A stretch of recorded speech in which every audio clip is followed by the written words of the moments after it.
Hey, chat. Hey, YouTube friends, welcome. We're going to draft some Theros Beyond Death today, and we're going to do a ranked draft. We went 5-0, 5-1, 5-1 a couple days in a row on best of 3, but chat has spoken, dragging me back to best of 1. We're going to use some of our gold here, try to close in on our 4x of this set.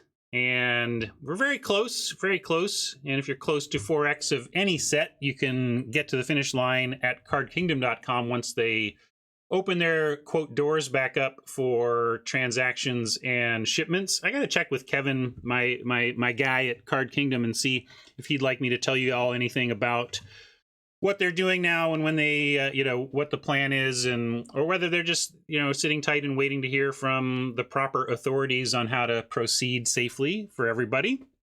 But I really do like that they are taking it very seriously and have put operations on hold while we weather this virus spread and do our best to prevent its rapid spread. So thank you, Card Kingdom, for doing your part. And when the doors are opened again, we will flood to your website via my affiliate link and get all the stuff we need for our various 4Xs.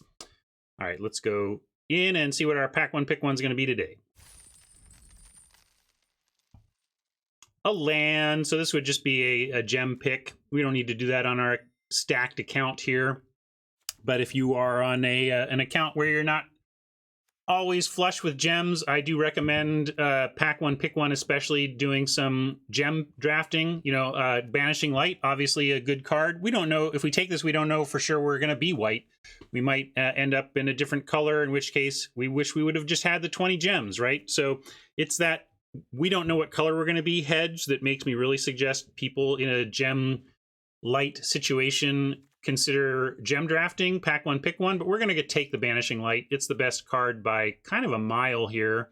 Chimera is fine. This is one of the cards that's fallen farthest for me, though, in terms of, I had huge it just seemed like maybe I was just too in my head that this was going to be 3 mana sometimes. It's generally 4 mana at cheapest, and or if it happens to be 2 mana or whatever, it's not at a time that matters. That's been the problem with it.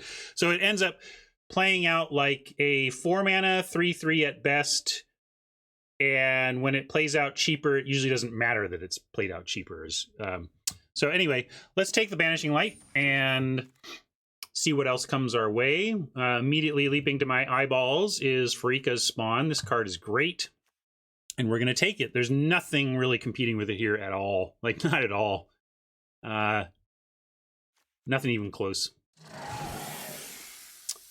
And we're rewarded with a Timuret, pack 3. Also, I don't know if you noticed from yesterday, but suddenly we have all these styles because I bought the Mastery Pass. So now we're all styled up around here. Anyway, another easy pick here with Timuret. I'm just checking out the rest of the pack, see what we might wheel. We could wheel a Piper, maybe a Harpy, maybe an Envoy, maybe a Courser. There's a lot of white-black here that could wheel, so that's encouraging. But Timuret's obvious. And we're not married to white yet either. I'm starting to get married to black here between Timuret and Pharika's Spawn, but Banishing Light is not a requirement. Let's just see what else comes our way. However, we get a Wayfarer here, and that's pretty appealing. It's pretty strong in the black-white deck. You just end up with a lot of enchantments in it, like Timuret is, Banishing Light is. And Hierophant is the other consideration, basically. I don't see anything else even, Courser, Flicker, and Funeral are all conceivably playable with what we've got so far, but these are the two that I'm considering. And I'm going to lean to the... Warfurnace says it's easy to get Wayfarers, and therefore that's why you'd prefer the Hierophant. I think it's easy to get Wayfarers, which is why I like to get them, because you can get 3 or 4 of them, and then the deck can be incredible. So I'm kind of leaning Wayfarer because of that. But also, a very good point chat is making, those who are on the Hierophant plan, is that, as I said, I'm kind of married to the black already. I'm pretty sure we're playing black. And we could still abandon the white, though. If we take Wayfarer, we're kind of moving in and saying, all right, we're really thinking we're white-black here. We take Hierophant, we stay open a little bit. just a little bit more open. But I think this is the better card, right? If you told me we were going to be black-white, I don't think it would be a choice. I think I would just take the Wayfarer. But we're not guaranteed to be black-white, so that's what makes it close for me. And with that explanation, I'm going to pull this for 20 seconds on Wayfarer or Venomous. And I will do whatever chat votes for. I've laid it out. That's my thinking on it. But now I will follow chat down.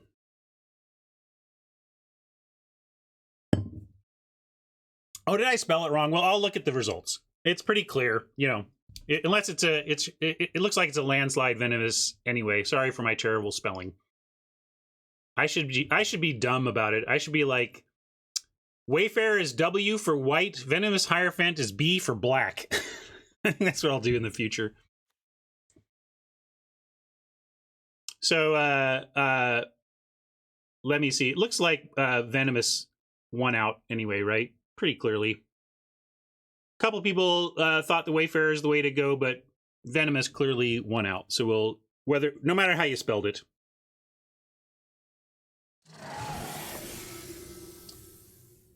All right, well, we have another opportunity for a Hierophant. We can take a Bleeper. We can just take an Omen or a Phalanx. These kind of go well together. But on the... I think I just like Bleepus here over second Hierophant or over white card. We might get out of... we might get out of white. But, again, I don't want to get out of black. And with Timuret, I like... Bleepers once we already have a Timuret going, because that's a solid devotional increase. Yeah, so let's take Bleepus, but I like both of these. We'll see. I'm still not married to the Banishing Light though. Let's keep our minds and eyes open here. We can just take an Omen to continue to stay open. This is a fine card for the black deck. I didn't. What was Mama's comment?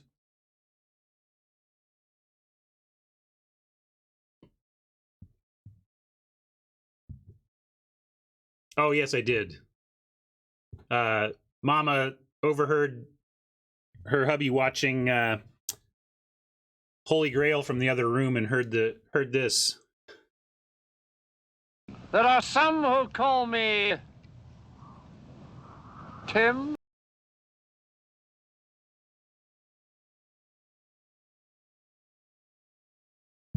Yeah, I think it's Omen, right? Revoke would be good. Captivating Unicorn is playable but not exciting. Ragehound is quite... there's some red stuff going on here that could go quite well with this black. I've been having good success with red-black lately in the format and have had trouble against it. Like, actually, when I see red-black, I'm like, uh-oh. There's some stuff that can go quite wrong against red-black. Anyway, but I think, again, we're so solidly black, we should just take Omen.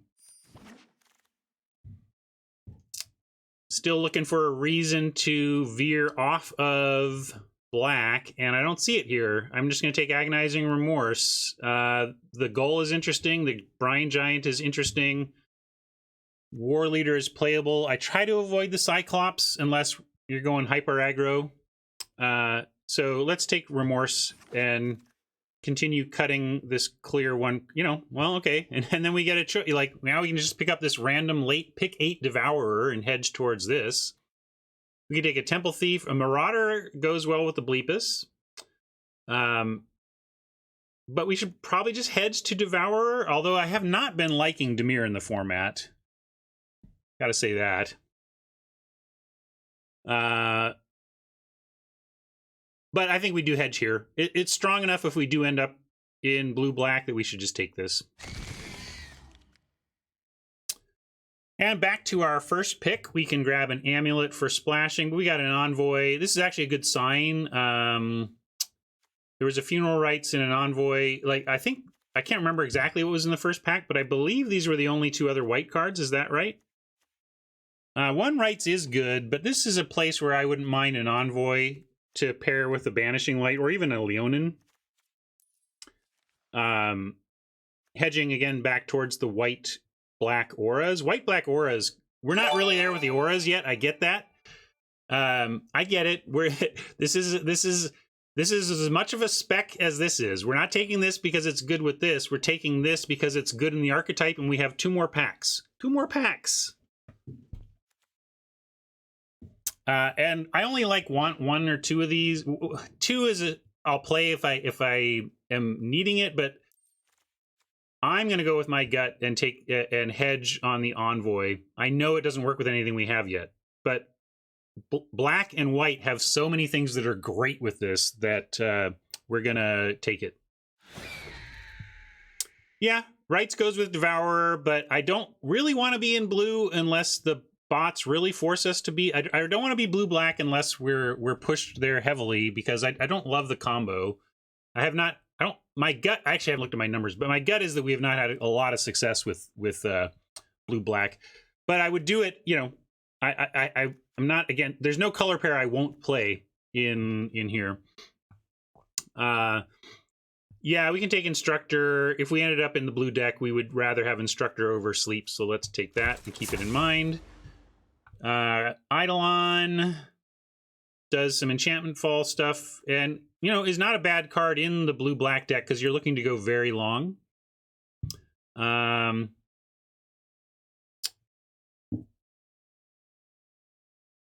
Yeah, we can take a Portent to hedge red here. Probably better than either of these 2, really. I don't think if we end up blue-black, this is not a card I want. I want this in tempo-oriented blue. I don't really want it in blue-black where you're looking to go really long. I think the red spec is the best pick here. But look at this. Wow, you know, chat, you were right. Definitely past the Wayfarer, I guess.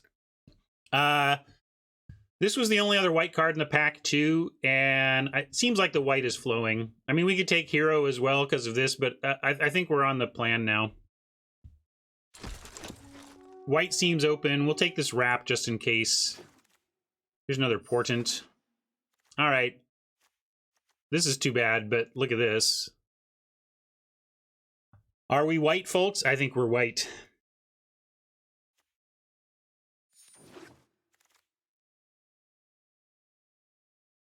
All right. I think we are settled.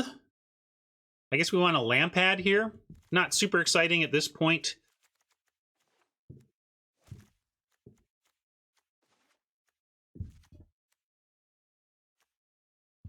Flicker for Elspeth is good, but we want to wheel this. I think if you get super excited about...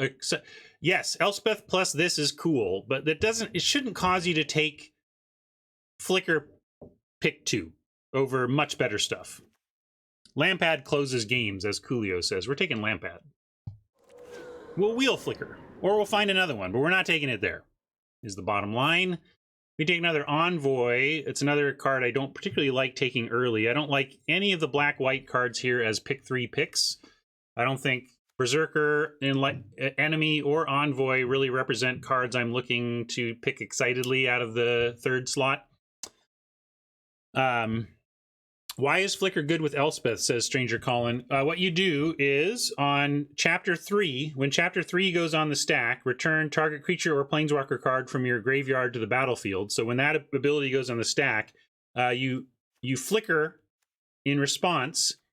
Elspeth Conquers Death comes back in, you exile a different permanent, and you still get Chapter 3 of your first telling of the story, and then you get all 3 chapters again.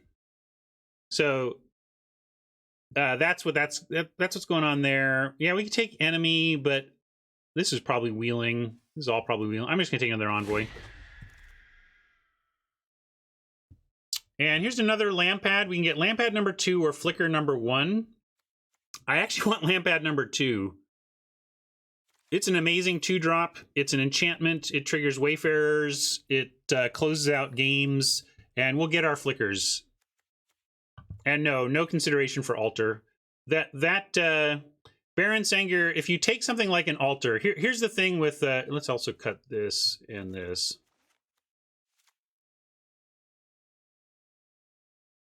You are spending 3 mana and a card to put Altar into play.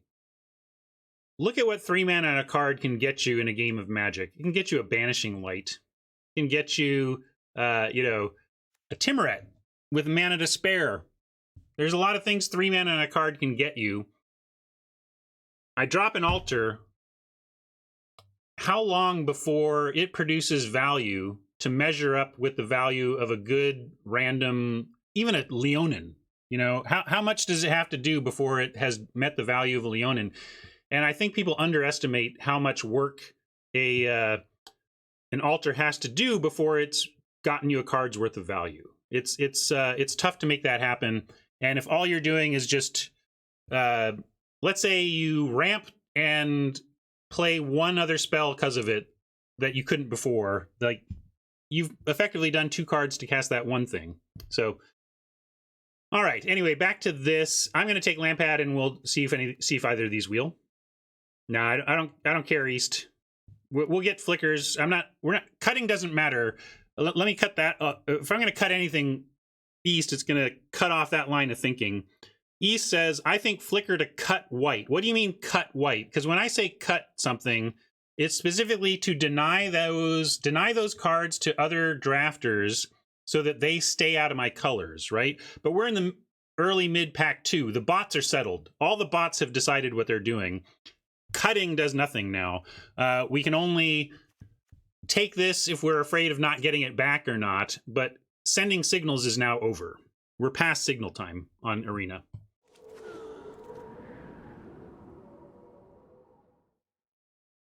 Yeah, and if we don't get the flicker late, I'm okay with that. That's the thing.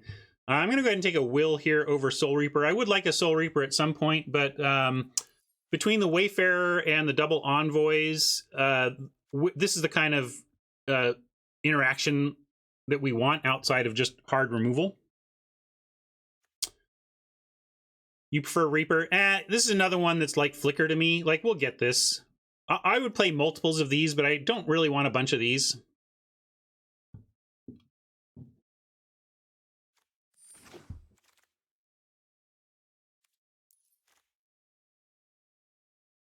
And this is interesting. We got another Wayfarer, which obviously I like, but maybe we take first hero. I guess we take second Wayfarer. I want this hero, but I want to move into the aura stuff, and that's what the Wayfarer is all about.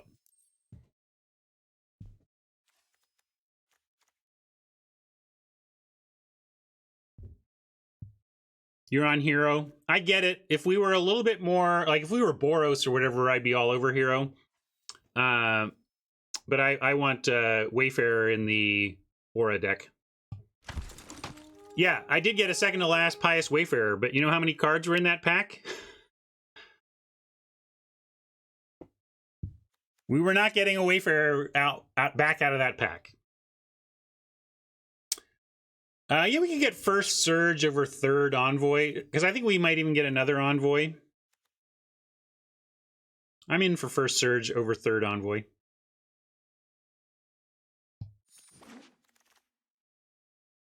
And there's an Eyes for us.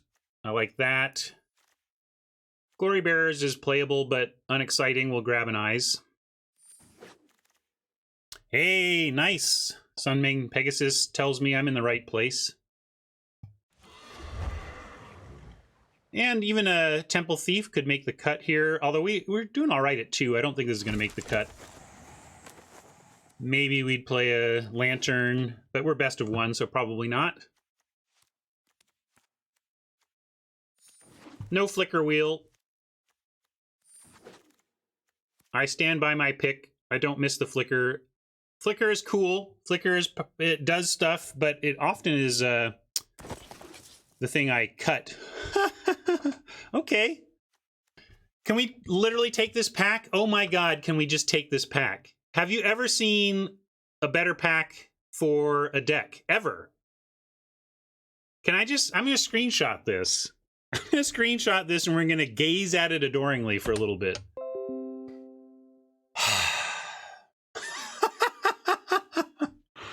Oh. I mean, people say, can I just take the pack? And then they're usually wrong, right? Like you see 3 or 4 cards in your colors that you like, and you go, can I just take the pack? And you're like, actually, I don't think you would want to take the pack here. That's not enough quality. Here, oh my god, let me take this pack. 1, 2, 3, 4, 5 first pick cards in our colors. 5 Windmill Slam pack 1 pick ones for our colors, plus 3 additional that are playable, and then maybe we play the... Oh my god. I'm just... I almost want to pour one out for this pack. Okay. I mean, it's Heliod, right? I mean, we don't exactly... Like, we're not heavily leaning into that, but you don't need to lean... It does it all. It's a self-contained package, right? So... Oh my god.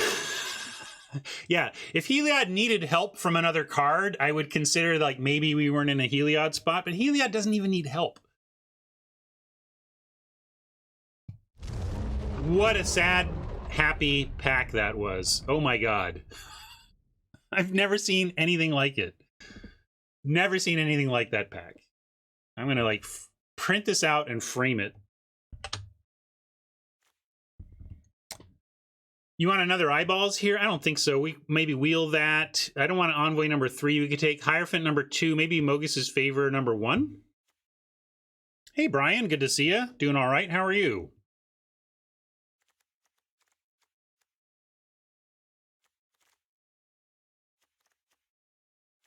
Yeah, Wrights is pretty reliable to wheel. Like, we passed this a couple times, I think. I keep saying that about stuff, and then they don't come back. So I get it. Sometimes they don't come back. But yeah, let's get favor number 1. I think favor number 1 is just fine here. Holy crap, we picked the right lane. This is another one where it's not quite that first pick. We get a Myers Grasp here, and we take that happily. I'm just hoping we wheel some stuff.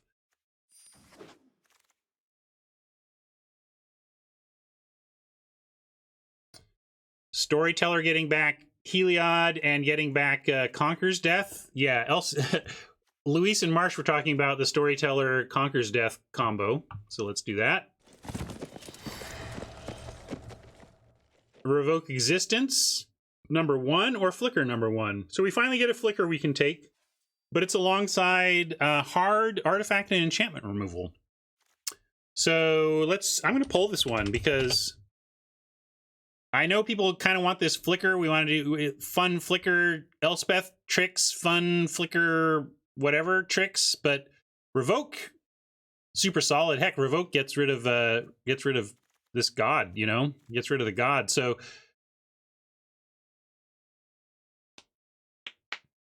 anyway, I'm going to pull this 20, and we'll call this Fate, because it's really easy to spell, and Revoke, because that's also easy to spell. This is best of 1, best of 1, best of 1.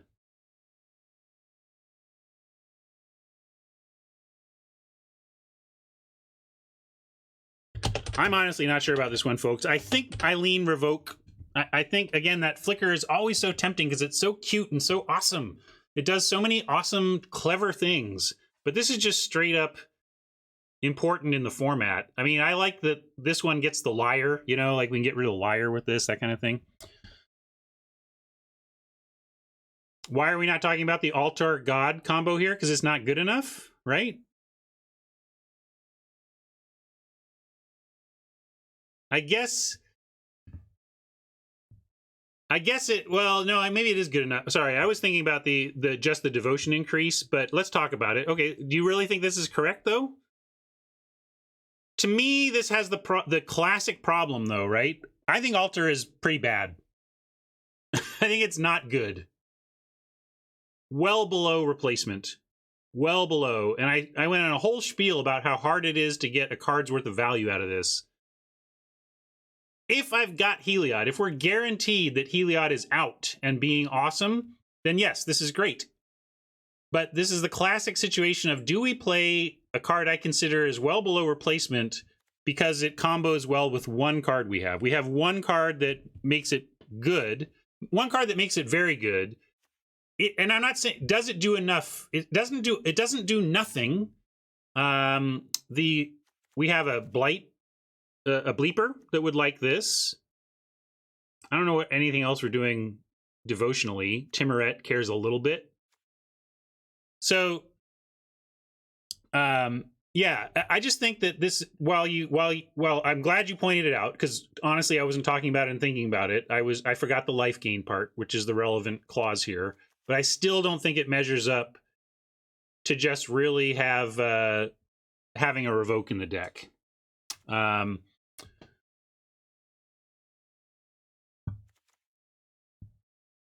So I'm taking revoke.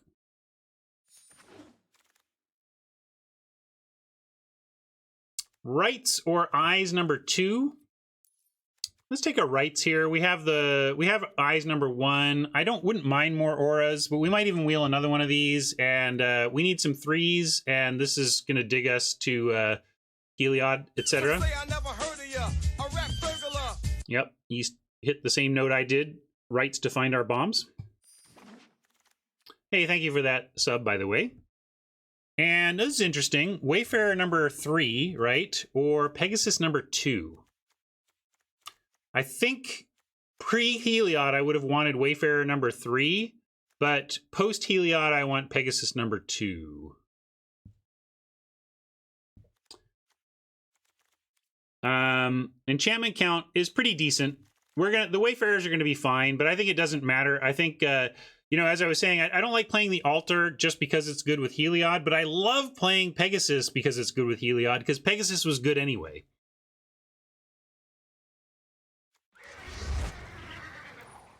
Daxos, last pick Daxos, which is kind of funny because we have a Timuret, and that means our stuff is fighting a bit on colors. Heck, I would maybe an Altar now helps a little bit on that front. But let's take Daxos and have our 2-drops fight. And look at this, we got a Flicker chance again with the Flicker chance. But we have Blessing, which could be even better. So I'm going to pull it yet again, another pull. So many things always fighting with our Flicker chances. So Fate or Blessing. And there's no other option that makes any sense here. But Blessing, don't forget, Blessing is so good in the enchantment creature deck. I think we want this more than this, but Flicker does some cool stuff. We don't even have the Apathy, though, to Flicker Apathy.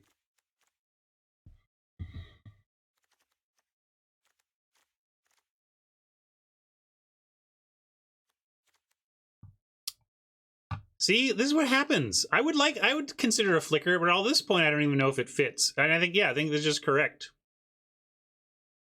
Yeah, Story Trail Trigger, there's all sorts of fun stuff it does. But yeah, of course, there has some merit, but we're not taking it over these two. And yeah, if we had more Apathies, I would be into the. If we had 2 Apathies, I think you're there with Flickers. But I think we take Blessing. Yeah, we already got Tough Cuts. We got another Sentinel's Eyes. We take the Tactics. This isn't really a Tactics deck, though. So we'll take another Eyes. Oh, well, if we knew we were getting this Blessing, I would have taken that Flicker. I'd be happy to be considering between...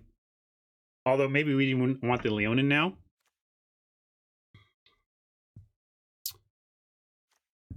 Although we're pretty stacked at 2. Like, we're not playing this Temple Thief.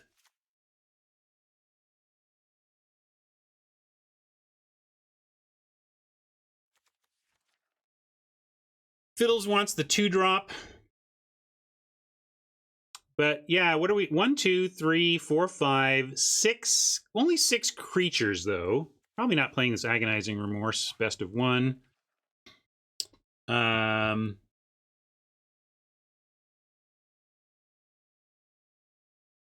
I think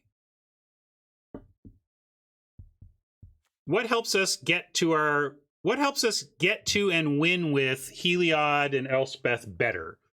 Blessing number 2 or Leonin number 1? That's the fundamental question. Because our deck has a plan, and it's to win with stupid cards. So we should be thinking in terms of those. Yeah, and I'm thinking that's making me actually lean Leonin. But man, we are stacked at 2. Are we playing this?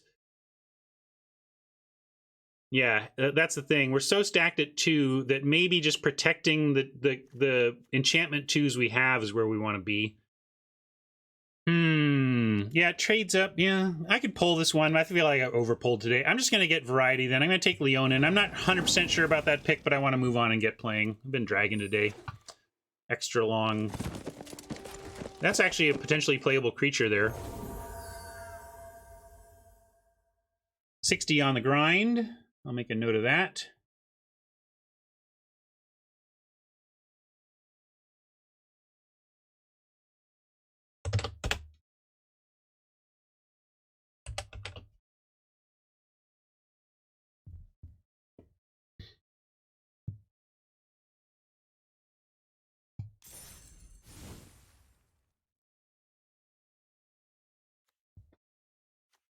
Yeah, we'll see. Let's first take a look at how many we need to cut. Let's look at what we're aiming for here before we decide anything. 17, 12. 17 creatures, 12 non-creatures. We're going to want to lean towards cutting non-creatures first. We have Triumphant Surge. We have... Might want to keep the Courser in this one. I don't know.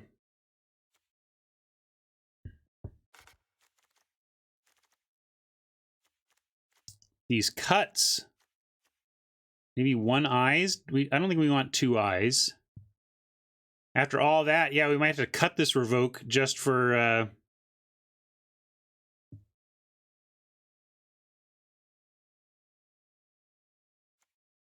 just to find the space for everything. There was a suggestion to cut 1 Envoy, which I could get behind. What if we cut the Revoke?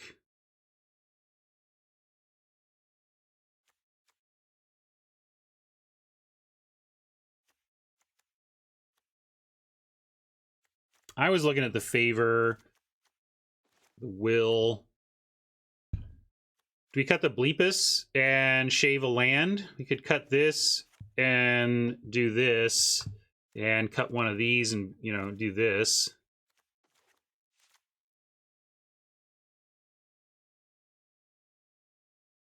Like, Bleepus doesn't actually seem important to this deck. Will, maybe he's not... Yeah, maybe we play Favor over Will. Favor on the Transcendent Envoy is reasonable. It is. Maybe I'm just being greedy, Coolio, but we also do have Funeral Rites and a curve that does top at 5 if we do this. Would I play that Mana Rock? Let's say we had it. Would you run it? Do you think you'd run it here? I know Hat's given me the sarcasm emote, but would you? Would you run it if we had it? I don't think we would. Really? I don't want to... I'm having trouble cutting the Will as it is.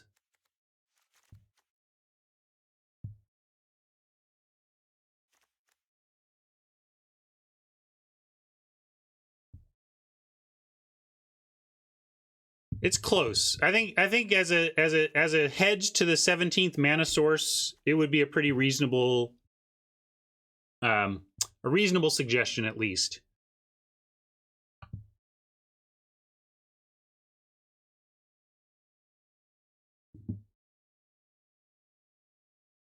You did the Cabbage Patch? Is that a dance? Do you know about dances I don't know about, Mama? Or is that like teabagging? I don't know. I Cabbage Patched him. Humiliated him. I don't...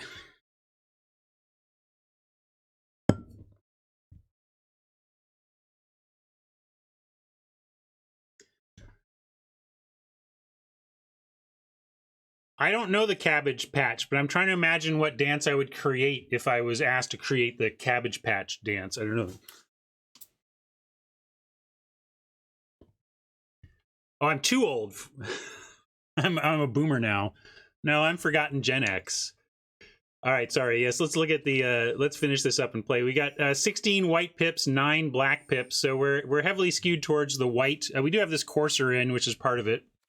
So I think we would lean Yeah, you're probably right, GRS. I'm just being greedy, but the cuts are so hard here. So if we put in the land back, did anybody redeem anything, by the way? Let's. I'm going to assume Theros here.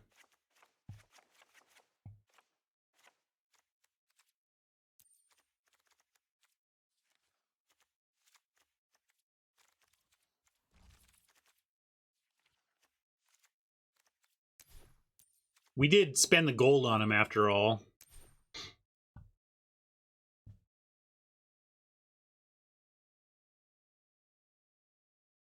No, we could cut it. Do you think we have enough other interaction? We have Banishing Light. Maybe Best of One. Yeah, we should just cut that.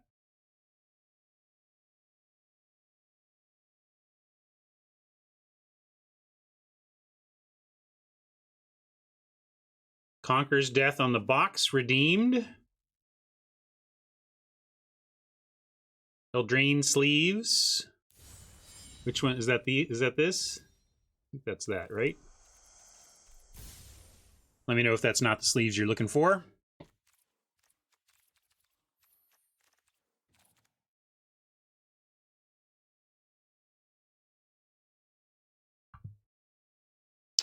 I forget every time.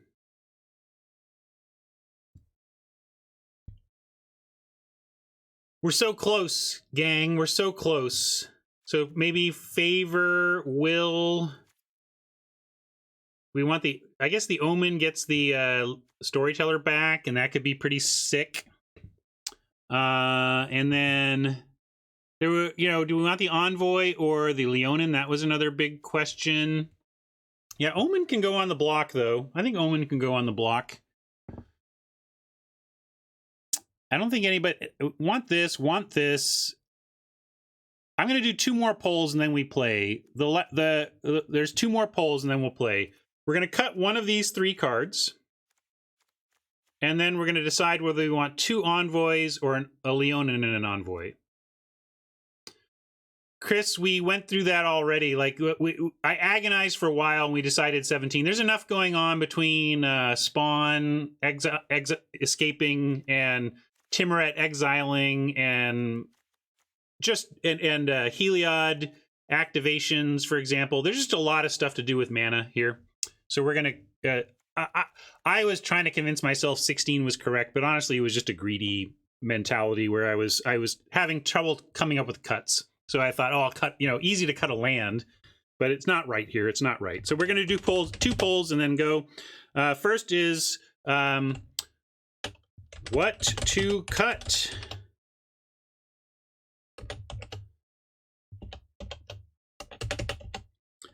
So this is what are we cutting? Poll, favor,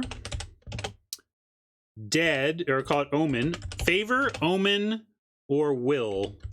I think those are the 3 that I'm considering. If you think it should be something else, too bad. That's what I'm going to cut from.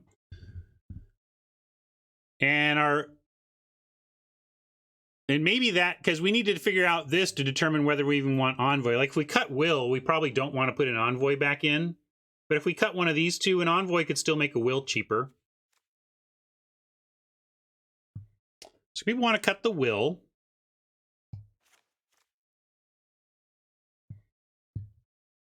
Yeah, Omen plus Laguna is pretty nice. That was what I called out when I moved it there. So we can start there, and then kind of makes me just want to not run the second poll. I'm going to start here, and we'll revisit. Let's run it this way, and when we draw Leonin, we can remember that it might have been another copy of Envoy. Would we have liked it to be another copy of Envoy?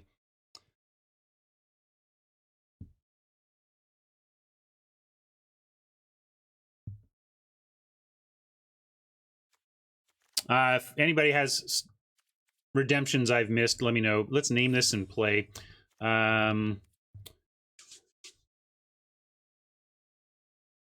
want to almost honor that pack 2, that pack 2 pick 1 that was so insane.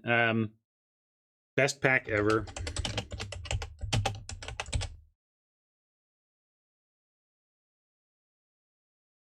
That's just in honor of the best pack I've ever opened for a deck. I've never opened a pack 2 pick 1 that had 5 first picks and 9 playables.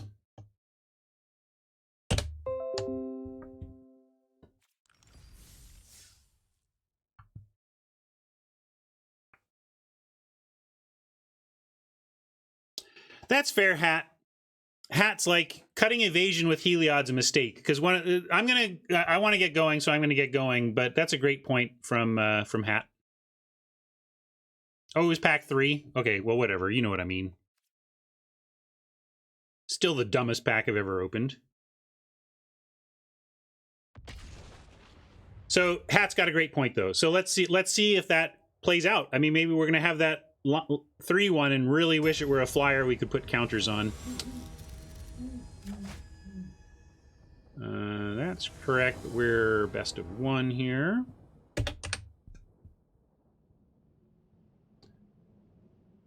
All right. Got a little fight going between Daxos and Timoret, but we can keep this. And since we can reliably get Daxos down, we'll start with the planes.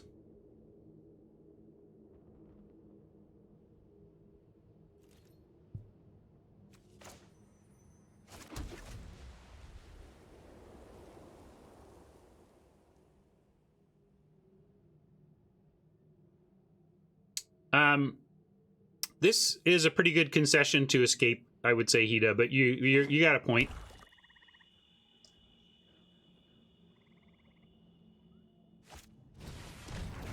Yeah, we had the life gain altar discussion, ended up not taking it, but it was close. As we were looking at the deck at the end, there was a really good argument to running an altar if we had one.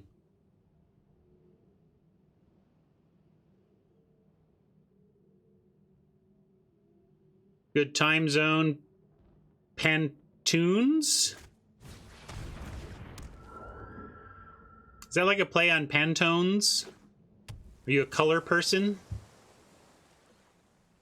Color and music? Yes, I haven't seen the new Vivian, but we did watch the trailer video together today.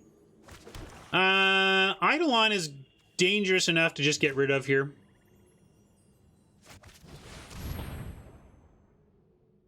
This could produce a ton of value for Oppo, so let's get it off of the board.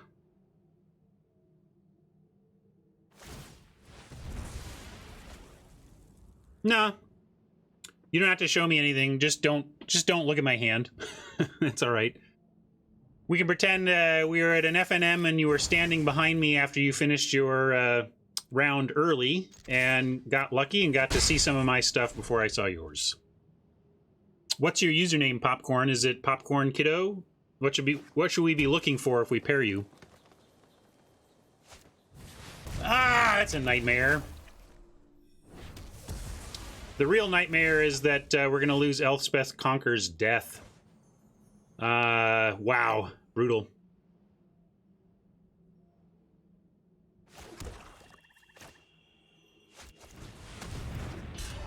There are some who call me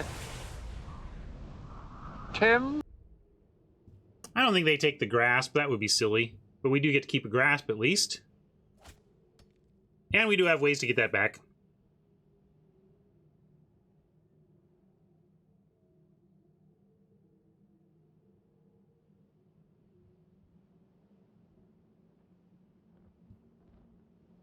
Heck, we have Omen and Storyteller. We can get this back twice. Oh, that's true. I'm optimistic. We're gonna get it back because we're gonna draw Elder right now. We're gonna draw Storyteller right now. That's what I meant. Ready? Here it comes. Here it comes. Well, the idea of Omen was that we'd get back Storyteller. Boo. All right, I lied. We're not gonna get Conquer's Death back.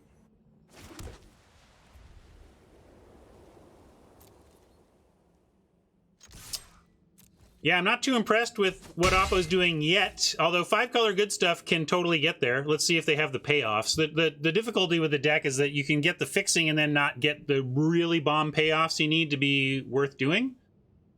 I was waiting. I like saving this to try and be removal, but maybe I should just put it on Timmy. Yeah. Let's wait a turn. I have to wait now. And then we'll see what Oppo does. But Grasp plus Timmy also gets 4 4 toughness if we need to.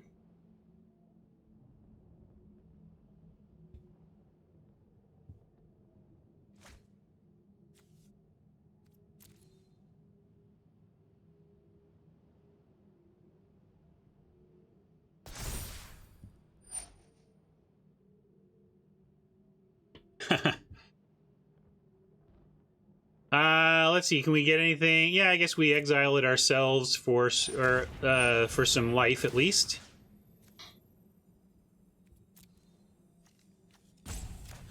And then Oppo's graveyard to reduce their escape fuel. It might be, yeah, it's unlikely this kills any 1 toughness, but again, combined with Mire's Grasp, it can actually get 4 toughness, and then we could kill the 4 toughness thing and put favor on Timurid after that.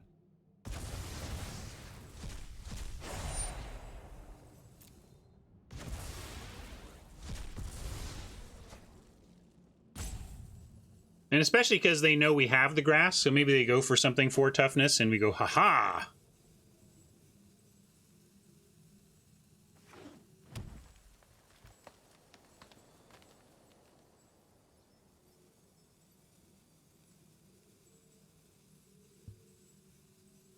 Four-color greed can be excellent if you found the payoffs. I find myself never in it because you need to either, like, I guess you get into it by drafting the hard way early. Yeah, we'll probably, I mean, it's not an exciting 4 toughness, but we'll probably go ahead and kill that. It re-enables Timmy attacks.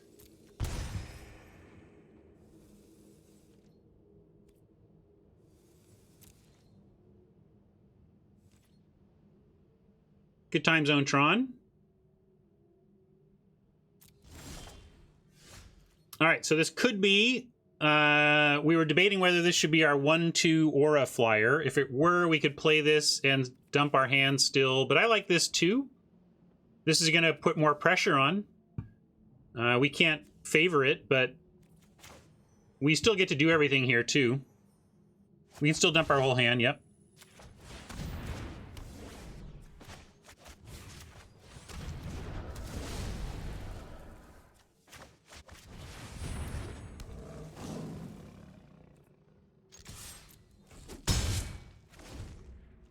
Yeah, it's nerve-wracking against a deck with so many colors because if they have it,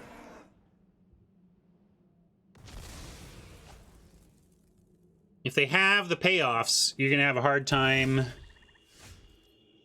getting there. Well, I mean, really, like, we favor Tim there because what? We're worried specifically about that, or like it still kills it, right? Anyway. And we get Envoy with favor after offering this trade.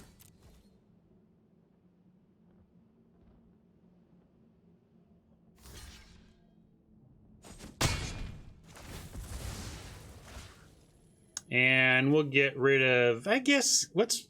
Actually, Bleeper is the scarier return from graveyard at this point than Gary. I'm just going to get rid of the Bleeper.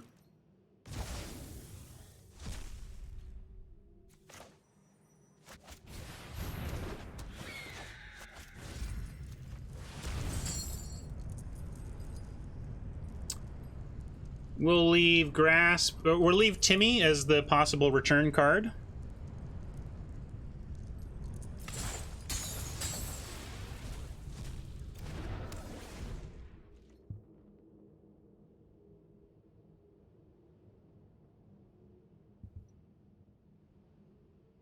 Now we got to fade some action from Oppo. It doesn't actually look good for us. They're at 16, which is a lot of time between a Scry 2 and 3 cards we don't know about to find answers to this situation. So I think if we're going to win this game, we need to draw action ourselves here. We're not going to get there on a Mogust Envoy. Case in point. Oof. That's really rough. But I'm glad I got rid of the Bleeper.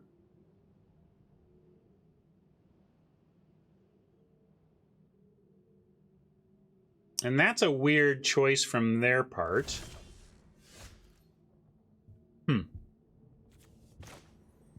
mean, they want to get our favor or whatever. Okay.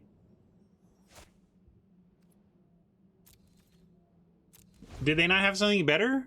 I can't believe that he just didn't get Myers Grasp or Gary. Heck, we can play Sunmane and put favor on it, and they can't even. Oh no, we can't. We can't Sunmane and favor. It got cheaper last time because of the cost. So we're gonna wait. If we get one more mana, we can Sunmane and put favor on it, and then Nightmare can't get it. So we'll wait.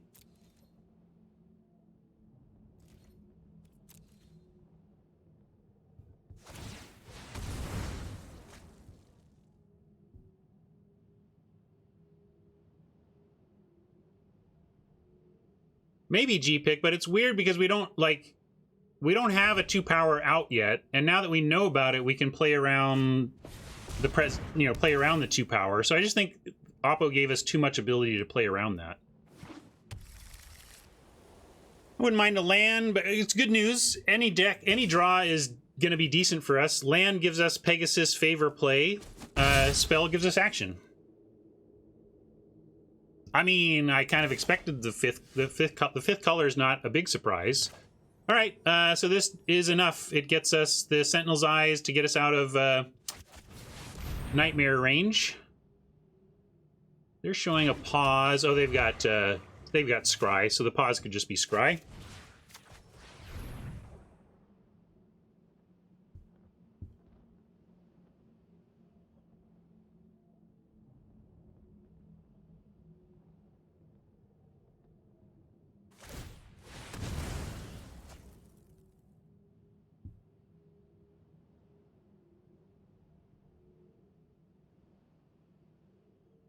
Oh, top's bad to see against 5-color nonsense. That's bad news bears, folks.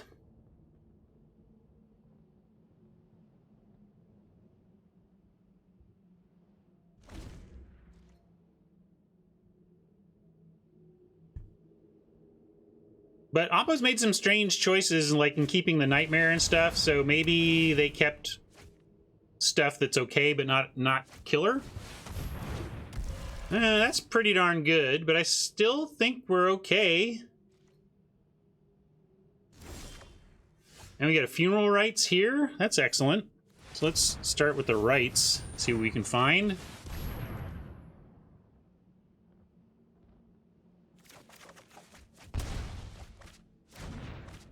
And let's do it all. This gives them Nightmare Fuel. We could just not play this, or we could play this and put favor on it. Then they can't Nightmare the Wayfarer, and we still get an extra point up on the Peggy. Yeah, let's do that.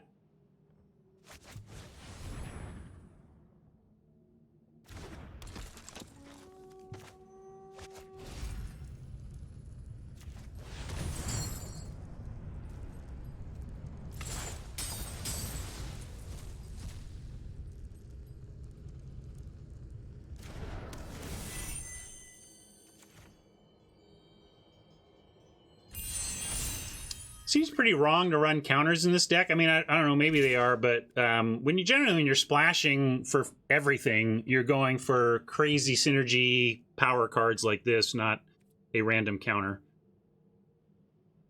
But if blue were like their true secondary color, then maybe.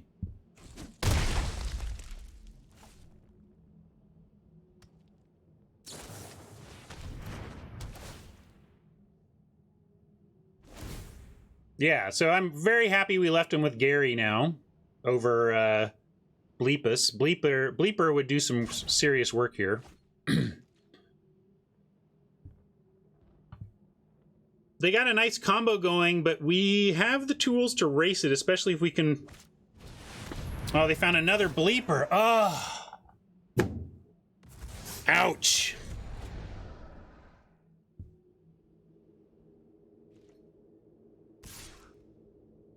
Well, we get eyes back on the Wayfarer at least. But that hurt, not gonna lie.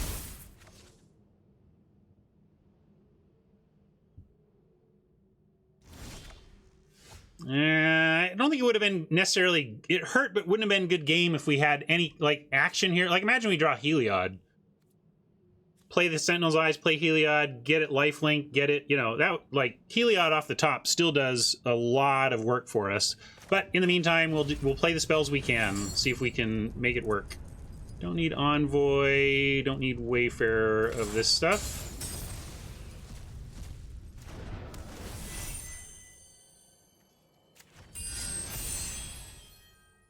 Five, 3, we can send in, but then they just get the Bleepus trade. They trade Bleepus, then we're taking 5 in the air. We're taking 5 next turn. But if we don't attack and they send in with the Bleepus, we're gonna have to block it anyway. We just can't take it all on the crackback. Omen gets Bleepus back?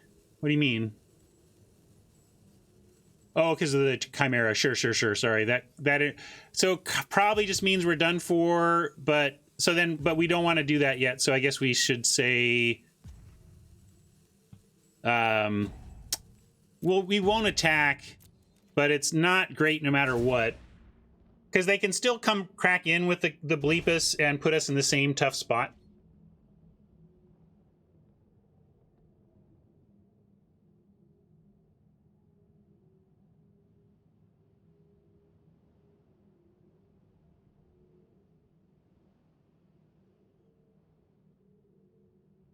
I haven't done the math, Amber Smash. It doesn't, like, no matter what they do, I'm going to block their biggest thing on the ground and see if we're alive. So I haven't done the math because it doesn't matter. Unless, you know, if you're trying to save time so you can scoop, sure.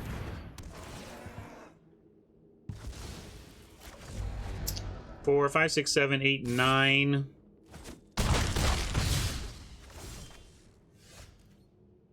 Lampad's not going to do it. Yeah, and yet didn't kill me, right? So there you go.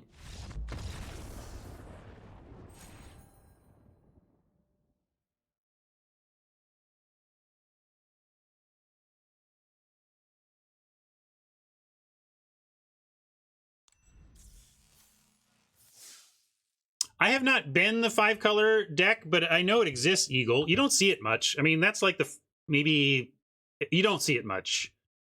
And that worked out for Oppo. It can always work out.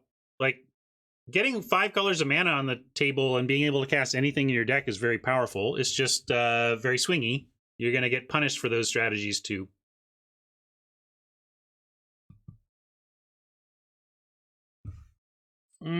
No, I think you're wrong, East.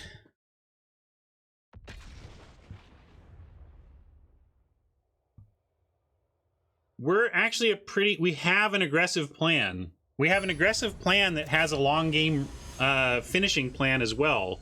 I think that's great. The fact that we can be aggressive and then finish from a distance is a strength of the deck, not a reason to cut the Wayfarer.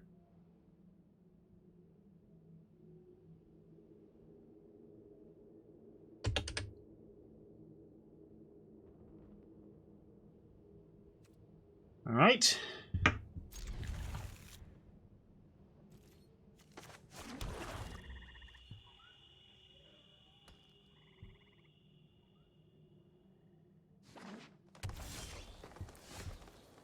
I could open on Timmy, but pretty vulnerable to a lot of the removal that an opposing deck could have. I'm actually going to open on Lampad. And maybe even go to Funeral Rites on 3 to Peggy or Spawn on 4, and we save Timmy for when he can come down and do work on the first turn he shows up.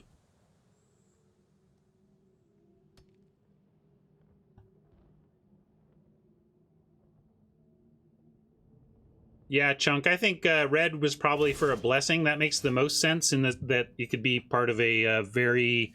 a common level justified splash. Sure, let's do here an attack for sure. And then decide red-green. They don't actually have a lot of tools to take out a 2-3. There's the uncommon that deals 3. The omen, the blessing isn't good until 4 mana. So we could go Timuret and then spawn. But I'll just do, I think I'm going to do the funeral rites. Let's dig for our awesome sauce stuff.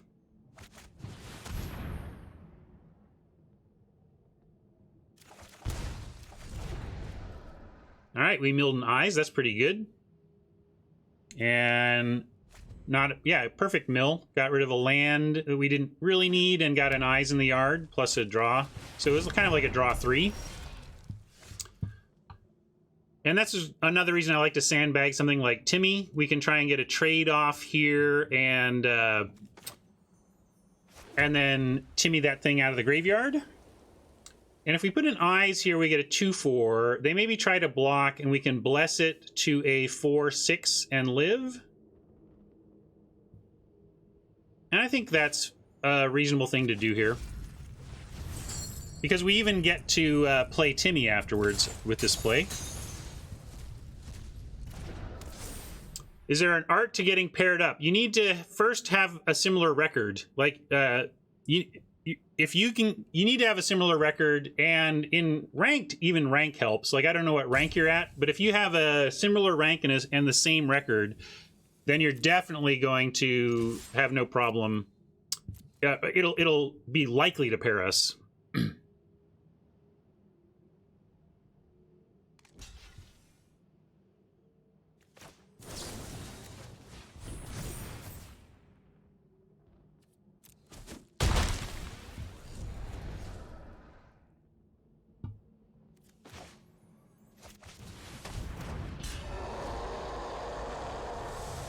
There are some who call me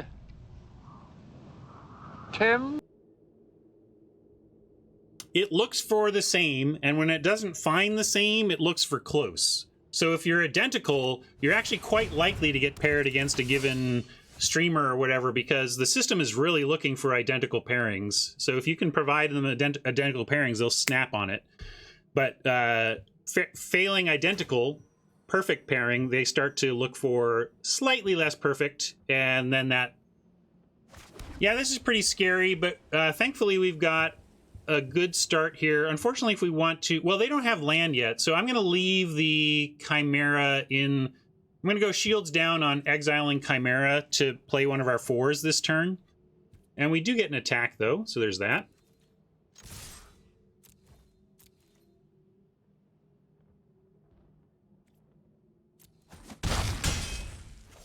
Yeah, and they find it so valuable they can't really risk it there, so that's good for us. We can go Hierophant, self-mill, and see what it produces. But I think, actually, let's just go with Peggy or Spawn. Peggy's the more aggressive thing. It flies over and can probably get in for some more damage than, like, the Spawn can. But we also would love the Spawn to die, so I'm going to play Spawn. More power, and if they want to block and kill it, yes. Heck, we might want to sack it, depending on what they come up with. We don't have enough to keep in the... enough to bring it back yet, but eventually. Oh yeah, we could... we're not going to play it next turn, but we'll play... Eventually, Hierophant will fuel our yard for the spawn. Yeah, true. Blessing... But again, they can bless any of these things, and it wouldn't be the worst. It'd be sad to see Timmy go. Definitely be sad to see Timmy go. But if they did that play, if they spent this entire turn making a 2/4, well, it would be a 3/5, right? Because you can put it on self. So a 3/5 that kills Timmy, that's pretty good.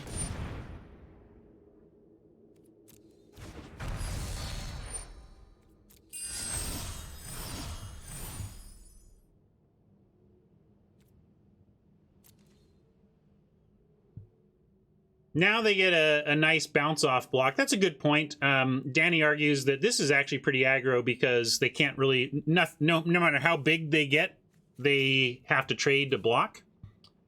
I do like having the spawn out for eventually getting back, but because it can't attack... I mean, do we want to give them the chance to double block the spawn? Like, I would love it if, but I don't think they will. Like, I'm going to assume they're a good player who is not going to double block our Farika's spawn with Champ and Renata when they can just simply single block and have it bounce. So I'm actually going to sack the spawn before starting our turn because it's not useful as an attacker, and it's going to be very useful as an escape target. Well, hello, friend. Sometimes plans change. What do we want to take out with this, though? I guess we take out the Champ, and then... Yeah, I know. Well, it seems obvious, Hat. The Hat says the draw engine obv, but I'd like to point out... First, I make a ton of mistakes by thinking things are obvious and not thinking through all the lines.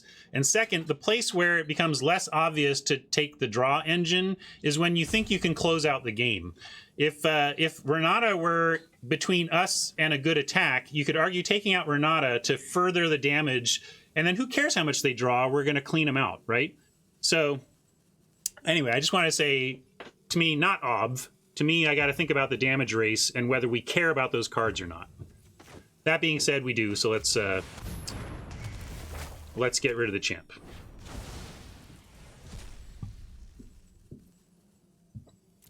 And now they have no blocks anyway.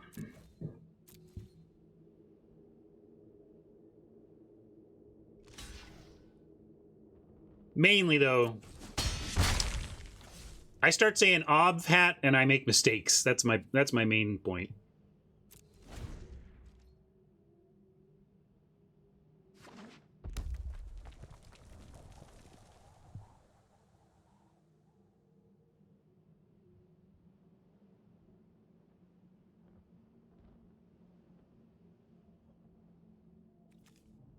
Spawn's not there yet.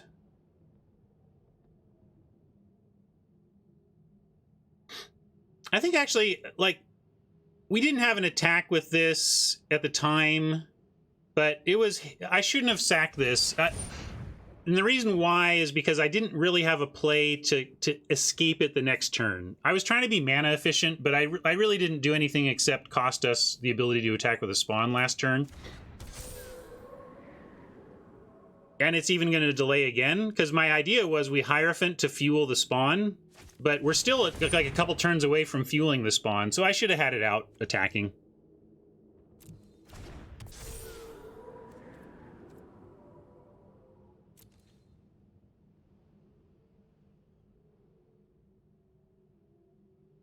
I let using all of my mana get my brain into a incorrect line there. All right. Oh, that's not bad. But we can't two-spell with this and Hierophant. But maybe it doesn't matter getting rid of this Oread. Oh, these are identical. That's weird. I thought this was an enchanted... I thought this was an enchanted 2/4, but they're just identical 2/4s. Got it. Yeah, let's go ahead and do Hierophant then. If this were an enchanted creature, then I think it would be pretty no-brainer to get the 2-for-1 and attack, but I misread the board. It's not an enchantment situation. It's not pants, it's twins.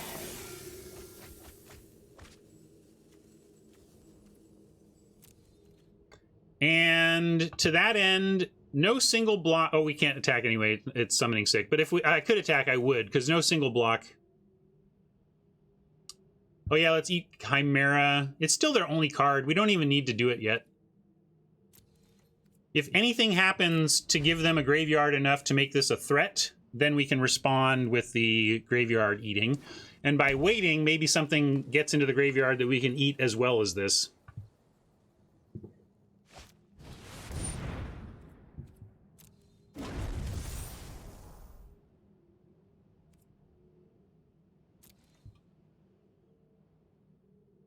Well, there's a Banishing Light target.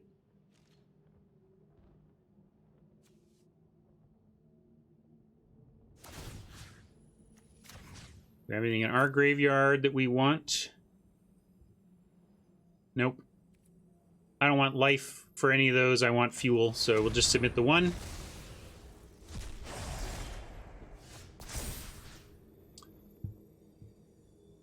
And let's put in Peggy, and then so we can still spawn, escape the spawn.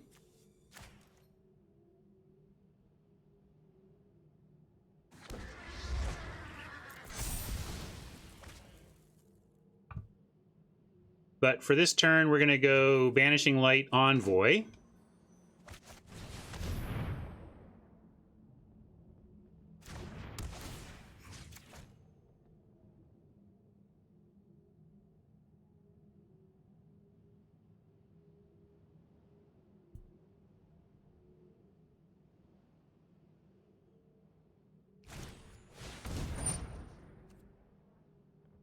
Definitely attacking with a Death Toucher.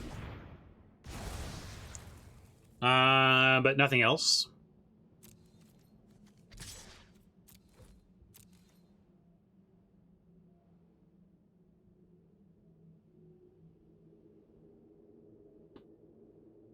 Hey, Tron, I did not. Not this time. I did get the little marketing gift from Wizards.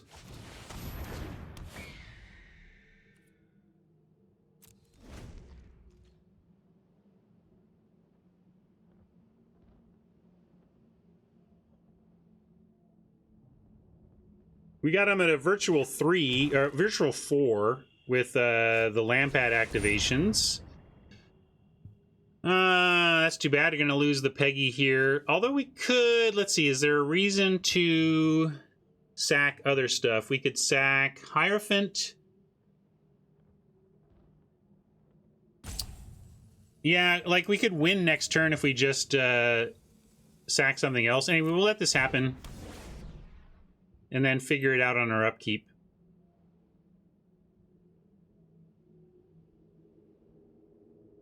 Because we get 4 in the air, that gets them to 5, and then ostensibly we have the closeout from there. 4, 5, 5, 6, 7, 8, 9. But we would need, then we play this Peggy. Trouble is we don't have the mana for it, right? We need 1, 2, 3, 4, 5, 6. We need to activate 5 times to just like win next turn. But it might be worth doing it for even just like 1 hit with the Pegasus.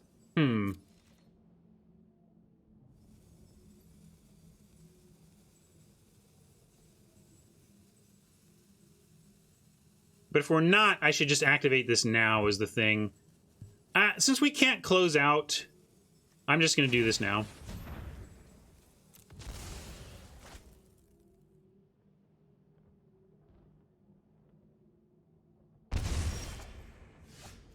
Oh, too bad. This was exactly the card we needed to close out. Because but it was like a 1-drop. We needed specifically a 1-drop or it wouldn't have worked. So this was the only draw we had really that could have done it.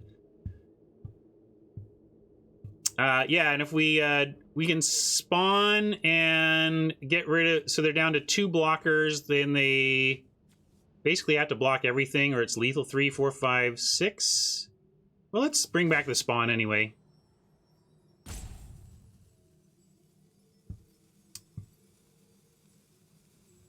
I think that's correct. There's a lot of lines here. I think we're in J territory where we have a lot of lines that lead to victory, and I'm trying to fiddle around and figure out which was the highest % chance win. And maybe it's just Wayfarer Pegasus. We send an Envoy and Hierophant and then play Wayfarer Pegasus and then spawn next turn.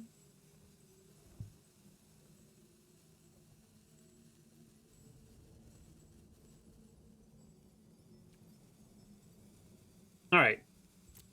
I'm going to go for that play instead. We'll do Envoy, Hierophant, play Wayfarer Peggy after combat, and spawn next turn.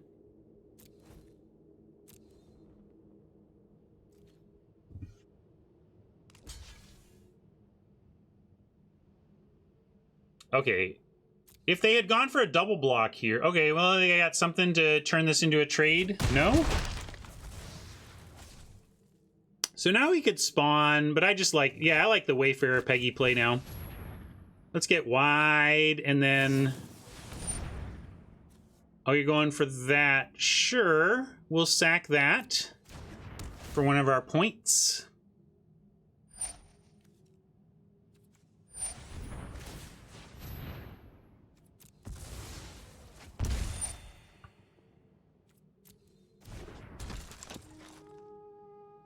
We could also hold everything up. Now, we'll play Peggy as planned. Shields are down, but Oppo's got a lot of work to do in one turn.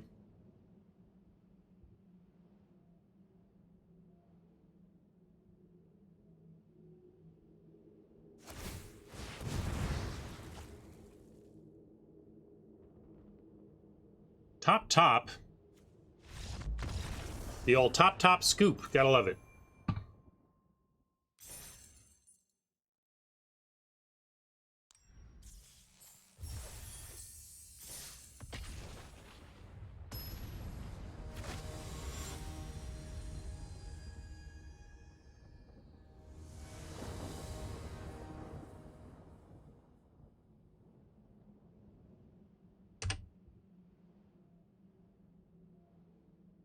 All right, keep this.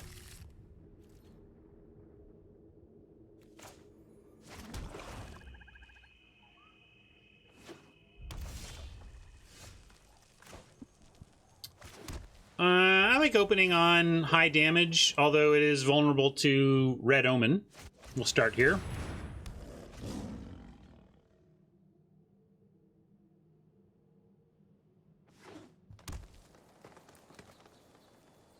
Another red-green deck. Well, they didn't spin through. Yeah, we'll make this offer and drop Timmy. Although we could drop... I guess I'll drop... Oh, they're not even taking that offer. Interesting. I'm going to drop Envoy. Again, I'd rather put our less valuable creature at risk. Even though Timoret technically attacks for more, it doesn't look like it's going to attack through the ground after this turn. Or I wouldn't expect it to.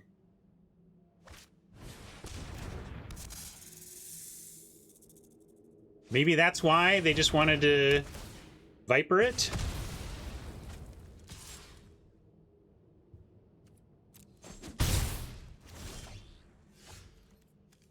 Let's see. We could go spawn to trade for the Viper. We'll eventually want that, but I don't think we need that yet. Let's just go Peggy and get something that can attack.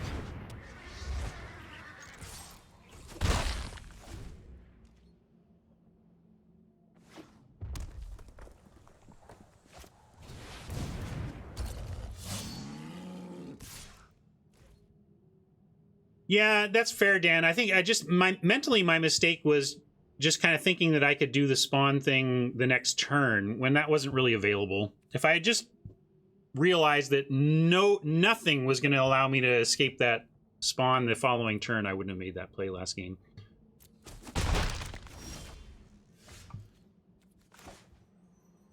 All right, I like eyes. Question is, do we want to make one big Pegasus or a healthier looking Envoy? Split the power here.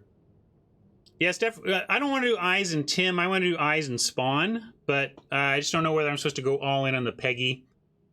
The benefit of going all in on Peggy is that it increases the lifelink we get from it. The downside is that things like Common Blessing take care of it still. And I think avoiding, like, if putting eyes on the Pegasus took it out of all common removal range for these colors, I think it would be correct. But the fact that this can still die to one of the most common removal spells, not the most common, a common removal spell suggests we should just go on Envoy.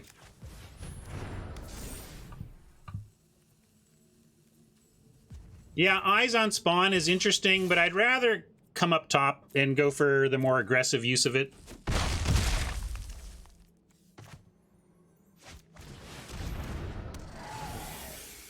Like, I kind of want to trade the Spawn off, And heck, we still could. We could put Envoy and Spawn in front of the Warden. And if they want to kill Envoy here, we just put the eyes on the Pegasus and that's fine. So, I actually don't mind this at all. Either give us spawn fuel or give us... We get to keep the spawn to block the Forerunner, and we get to put eyes on the Peggy.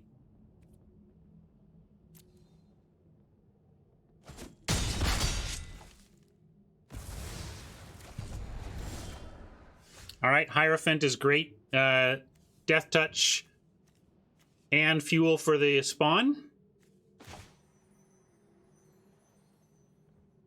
We don't need to take care of their yard right now. Nothing really going on there.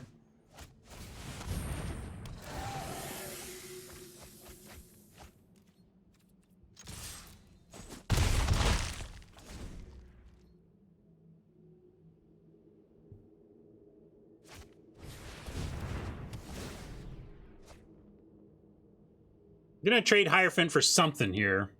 Heck, I'd even trade it for the Viper at this point to set up the spawn, being a monstrous 5/6 on this board. But if they're going with that, we will take the Forerunner block. And actually, I'll take the Viper trade here. You trade the Viper, and then the spawn just rules the school.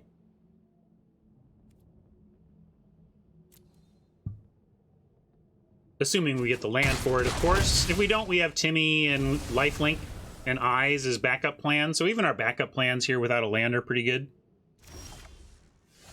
All right, we didn't get the land, so how do we want to do it? We can go Eyes, Timuret, activate, and get some life. Let's just do Eyes.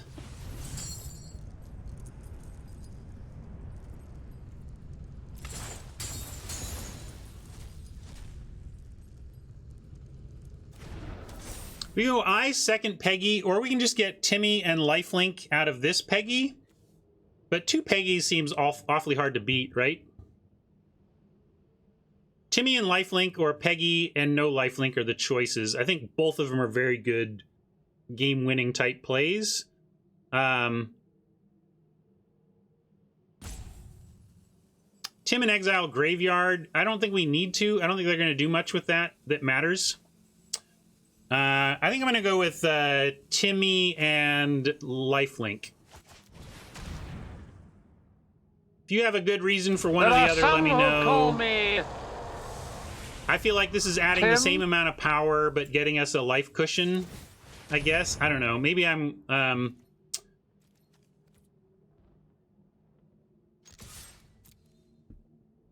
maybe I'm valuing life too much here.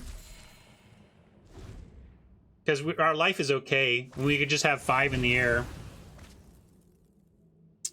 Yeah, now I'm thinking Flyer was correct, because it does put him at... It threatens lethal, that's fair.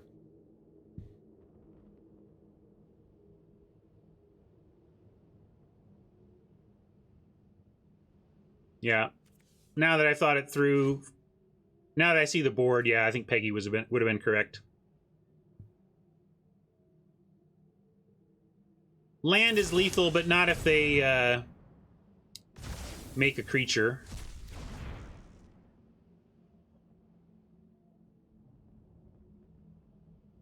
I think we're going to get this one, but I made a couple of missteps here. That is a weird block up. Are you just giving up? They must have a 2-drop in hand? I don't know what's going on here.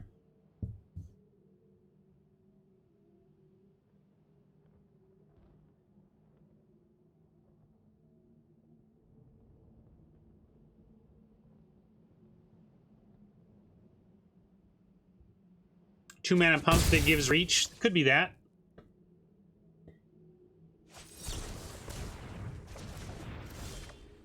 There's the answer.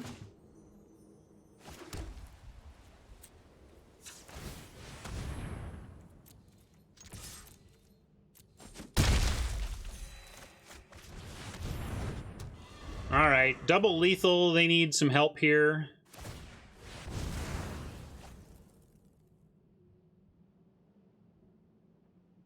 Not sure what they could have, but I think we got it. All right, we did get it.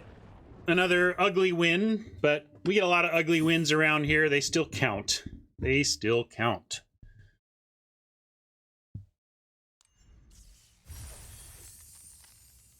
You just got to be a little bit less ugly than your oppo. That's the thing.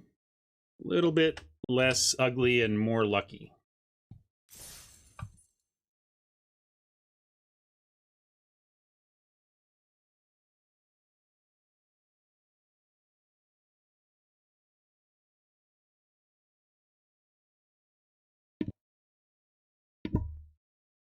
Ah, but who will dream crush whom, Hat? Who will dream crush whom?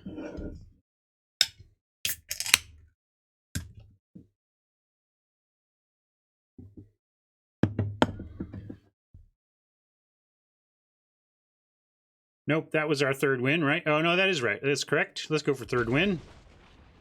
Going for third win.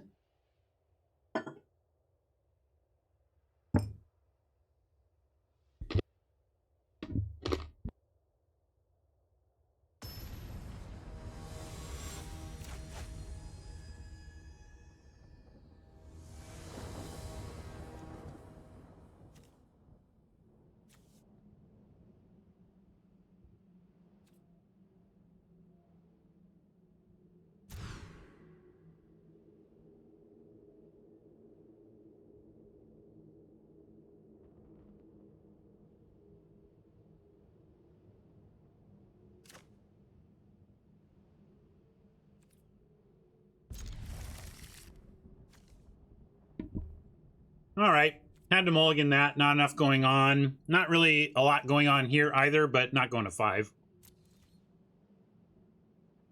Why is putting back Laguna correct? I think it's correct to easily put back a swamp. Boy, when you mulligan to... You London mulligan to 6 and have 4 lands, you got to put back a land.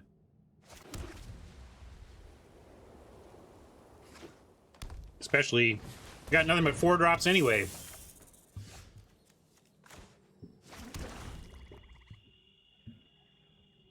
Hey, it's Tron. Hey, Tron.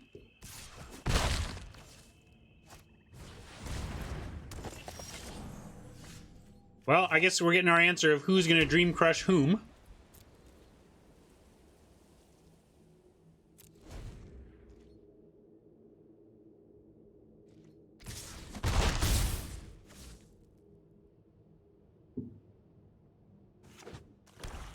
God, Hat, that just can't be right. Even as, like, we draw... I know that we didn't draw our 4th land, but that seems crazy to me, Hat, that you would drop down a spell.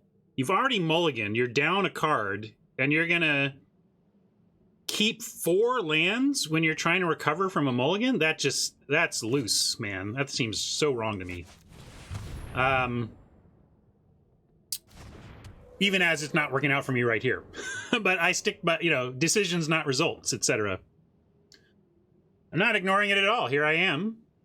But Hat, how many times is this the result? And we're not even in trouble. We're still okay. Like, we're... This huge failsafe, or this huge, like, aha, see, Hat says, see? I told you you should have kept that land. And I'm like, how is this even a demonstration that we should have kept that land? Oh, okay, conversational stance, gotcha. I will back down then. Gotcha. Retracted.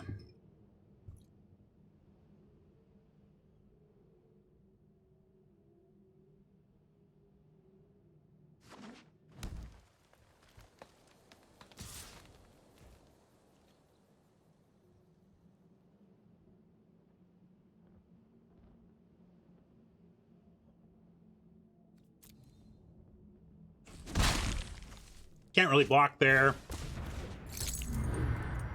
Is Tron bringing us another 4+ color monster? Maybe. Let's see what they get with this amulet. I think with Tron I can say he. I think Tron's a he. Alright, not only do we find a 4th land, it is a swamp. That's what we wanted to see. We can Hierophant to get storyteller action. We can just drop a Peggy and make him answer a flyer. Or we can expect that with all of this going on in 3 cards, maybe there's a counter, but it looks like the blue is a splash. highly unlikely that Tron is splashing counter magic. So I'm going to play as though Tron does not have counter magic. And East wants Hierophant. I get it. But I'm going to go with the thing that can attack right here and now.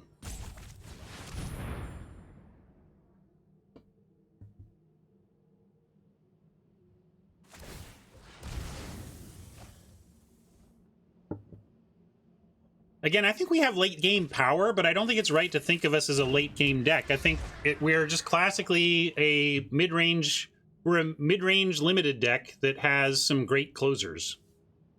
And I guess we send this in, maybe they could get us with an untap or something, but because I'm not thinking through my full turn fiddles.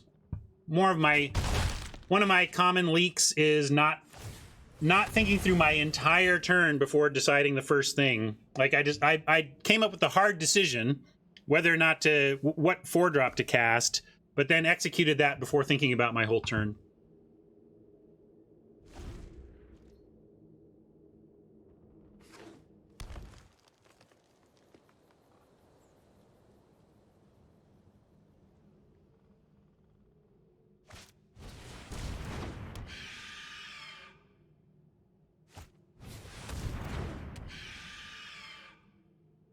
All right.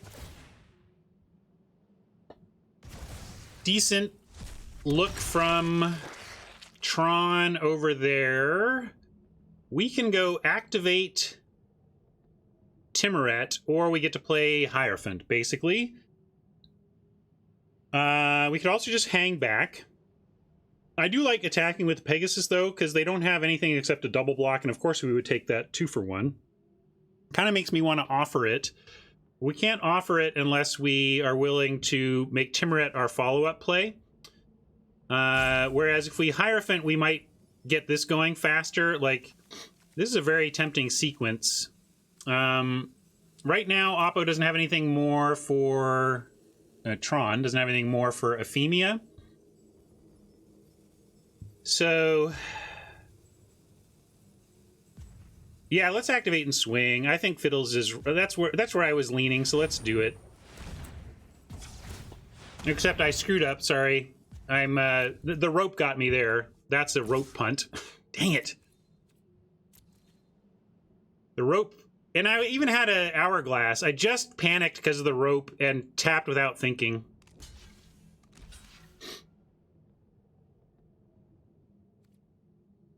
That's really frustrating.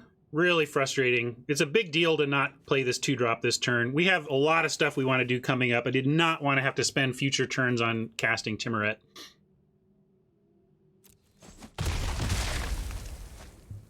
Boo, Ryan, but so it goes. Moving on.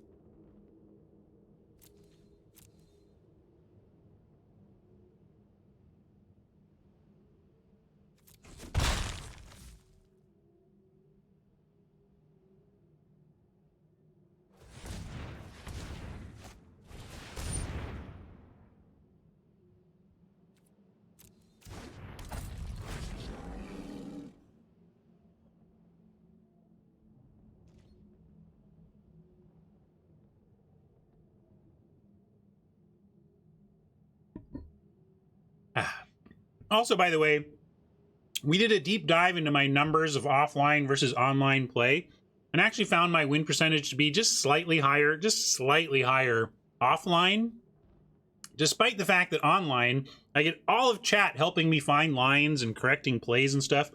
There's no doubt chat has saved me all the time. But it just goes to show how streaming doesn't, like, because that, I bring it up because that mistake I just made, I wouldn't have made off stream. It was a stream mistake, ultimately.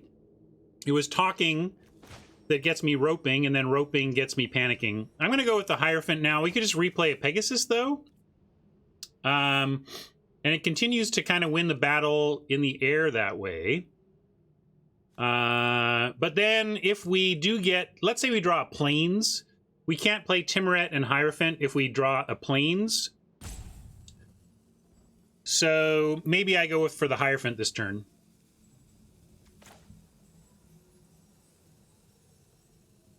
And, hey, look, I'm going to think about my attacks before casting that. Are we attacking this turn? We get a 2/5, but the answer is no, we're not. At least I thought about it before casting my spell. That's my leak, right? Not thinking about my attacks before executing the spell play that I intend. That was nice. We picked up a Banishing Light for the Lagana Band. And now if we draw Plains, we can go Pegasus and Timuret or Lagana Band Timuret, either one.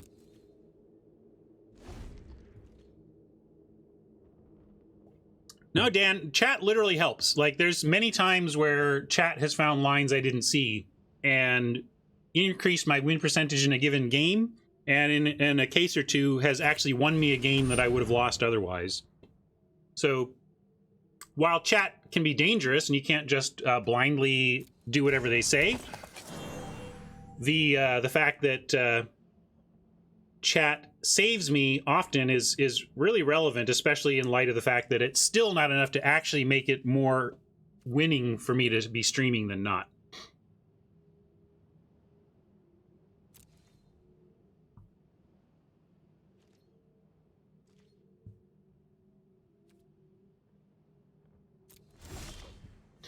All right, land is good.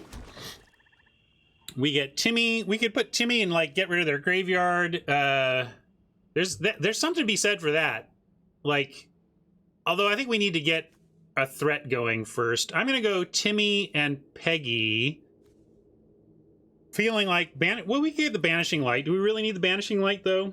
I don't see anything here that I need to banish. I'm gonna go with Peggy Timmy and try to get going in the air and go shields down for one more turn.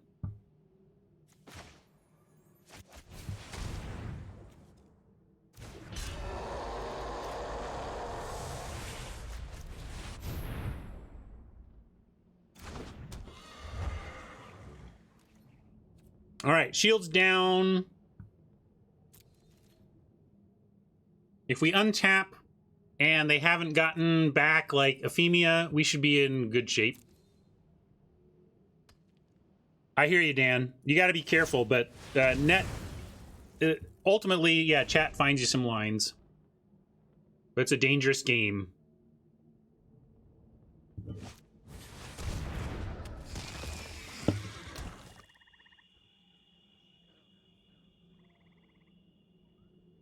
Charger, like these 2/4s are like perfect against chargers because we want to block, but we don't want it to die. Although actually we got Timmy, we don't even care if it dies. We'll kill it. And this is good too. We get Storyteller with at least one Tim activation up. So we got the main thing, which is untapping while alive, or untapping before they did anything omany. I am not going to be activating Pegasus for life here, though. I want Lagana Band plus Timmy activation plus Lampad activation over getting a little extra lifelink here. So I'm going to attack in the air.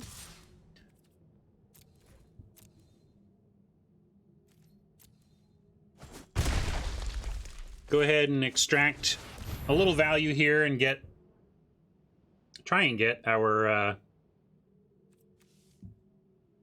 Banishing Light back.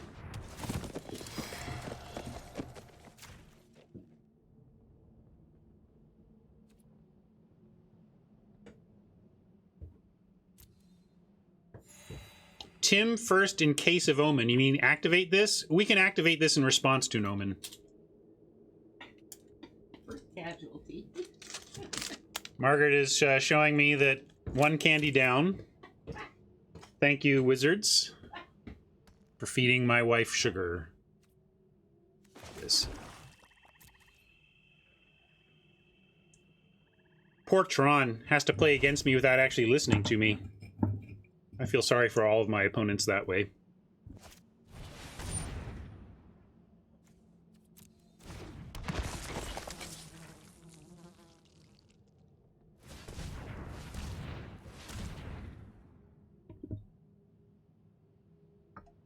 Yeah, maybe they needed to make an enchantment creature card style. It was a little better. Tron is digging. That's good for us.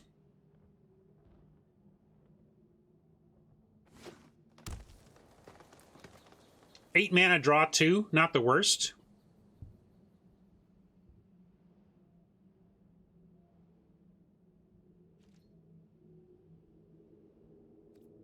Yeah.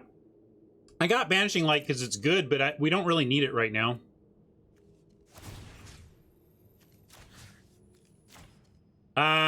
There is an argument. If this were the Black Omen, we should probably just pass. In fact, I think, you know, let's be super careful here. We've got a nice advantage. We're probably not going to have much to do with our mana next turn. We know we're drawing the Banishing Light. We don't even want to play it. So I'm going to just not activate so that we can activate in response to an Omen.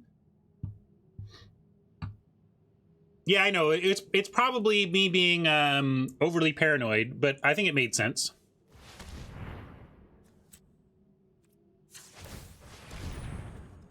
Right, true. But the thing is, I couldn't activate in response if I did it at the end of their turn.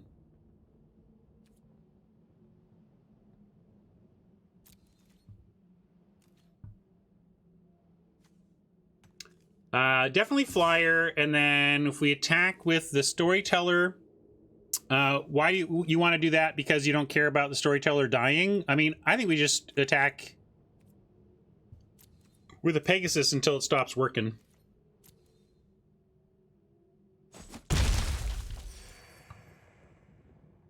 Well, let's do that when we have an Omen then. I'm not super eager to kill the Lagana Band yet. If we're eager to kill Lagana Band, we can sack it to the Lampad.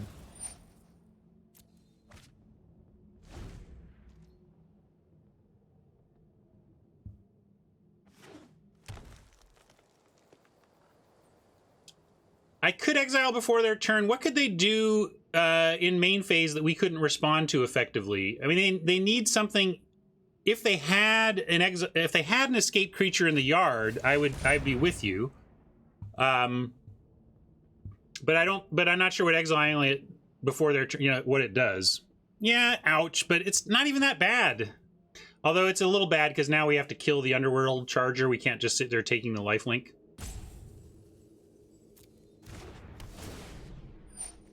So it's a little annoying. And then it could be a lot annoying if this comes back as a 5/5 that we can't handle. But we also have Timmy. Sorry, I keep forgetting we have Timmy. Timmy just makes it all so easy, right? Like, whatever, we kill it and exile it. No biggie.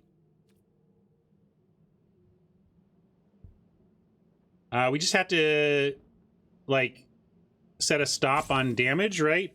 Because we want to do it while it's dead, but before they get to their main phase. So I guess I go to full stop. How do I set that stop? But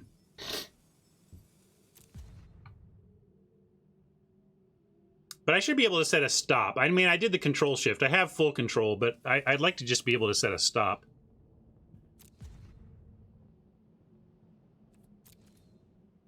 Yeah, they don't even want to attack because they know we can do that trick.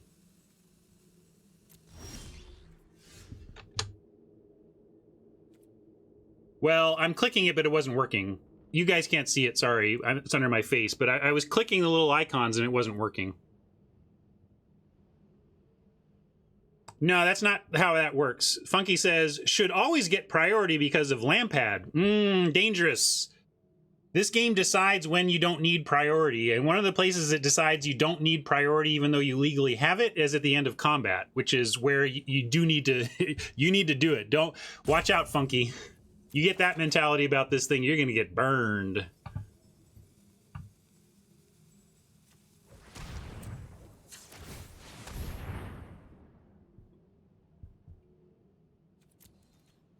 All right, I'll try and play faster here too. I'm having a slow day, let me tell you.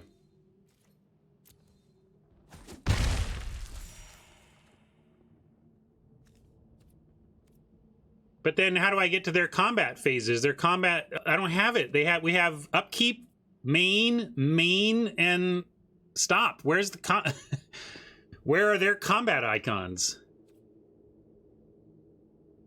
And if you're saying their turn, well, that's what I was clicking and it didn't work.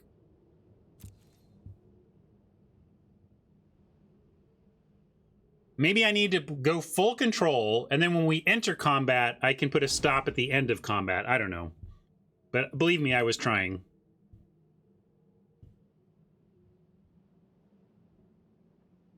I'm telling you, I was clicking the thing under my face, Fiddles. But I was doing it before combat. It was on their turn, but before combat. And I assumed that on their turn before combat would produce the result I wanted, but maybe not. All right, that's a solid play in terms of bringing this race a little closer, but as long as we have Timmy to make a charger attack not worth it for them, we're in fine shape.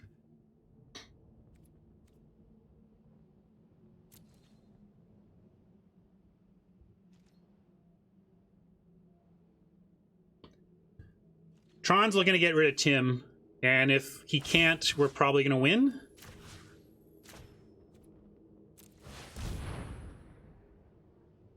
I'm going to continue to try and leave an activation of Timmy up at all times so that we can respond to omens.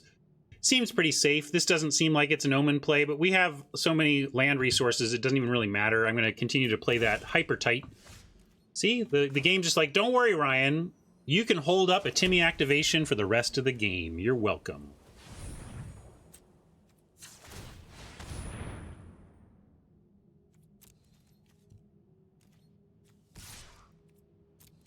Seems like a long road to a win from here, but we have such bomby cards lurking somewhere in our 21 card library that I do like our long game chances. This is the kind of situation now where, you know, Hat questioning playing Wayfarers in a deck like this because a Wayfarer isn't going to be a very good draw. But even as not a very good draw, it can be good after that, so...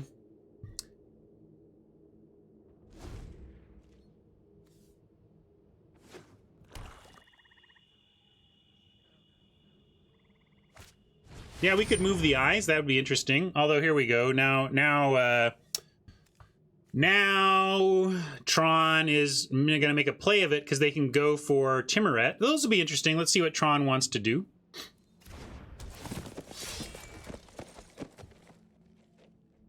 All right, going for the obvious, which lets them start attacking.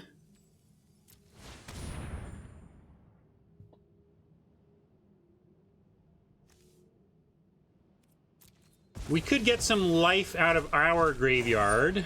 Definitely going to at least get their escape fuel gone.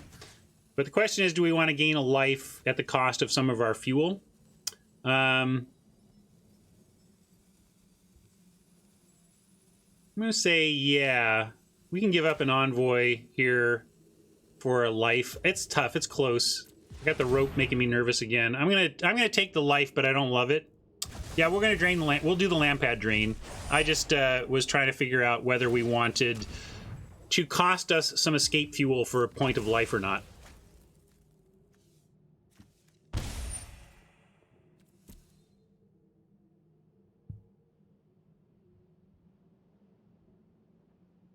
Now we have to trade off the charger if they offer, and then we try to race it from there. But the good thing is we can just eat it with the storyteller. So their first attack with the charger is like free. We can even, yeah, we can't let the lifelink happen beyond this though. So we got to block and kill to get rid of the lifelink at least. You may be right, Capo. I had to make a call. Rope was going down and I just went with my gut, but I'm not sure I was correct there. You might be right. We're going to lose if we keep drawing nothing but land. We've got an excellent deck with excellent tools, but you need to find them. And the land's not letting us right now. I'm going to keep Pegasusing away, though. Probably need to leave the Hierophant, like, for the next block of the Charger to make sure we kill the Charger once more. They can't even bring it back yet, right? Like, it needs one more card. Okay, now they can. So they can fuel with the... A lot of fuel here. They're at 14 cards to our 20. So maybe we can just make this go till endgame.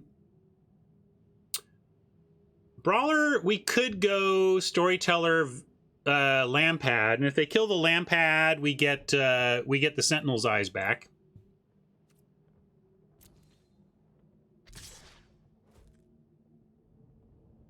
But we can also just race this right now. That would be the reason to not block, because we don't want to give him more fuel, right? So, yeah, that's the fair point that I think Fiddles and Foil King are making, that if we don't make the trade here, we keep them off of bringing back the Underworld Charger. Give us a chance to find our Omen, get our Timmy back. So let's just take it for now.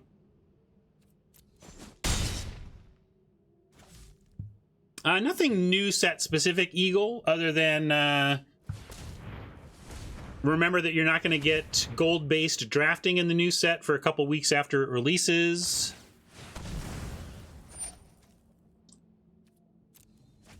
That's true. They have a lot. They have some tools to get it back. Oh man, brutal.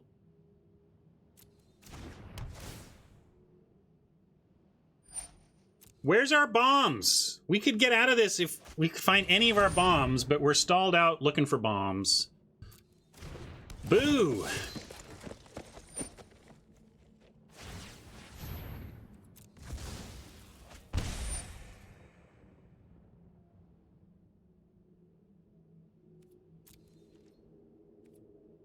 Come on now.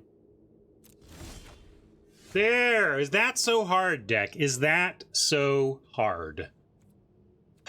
And is it even gonna do what we want?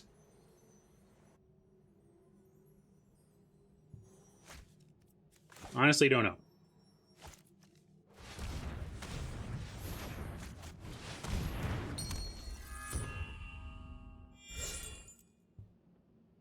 Oh yeah, I could have gotten 2 life. Good call. Since there was a, but no, but I sacked it. Yeah, we did a drain instead of a gain 2. That was really the choice, right? But did I let it happen? Ugh, sorry, screwed up then. More, I think that's the, and again, that's the kind of thing I miss on stream that I just don't miss when I'm playing live. That makes up for these situations. Now then, what about sending in the Hierophant?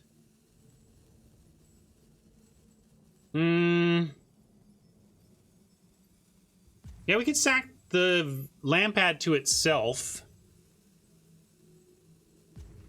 I'm going to say no attacks, no nothing right now. And we leave our Heliod and Lampad activations available on defense.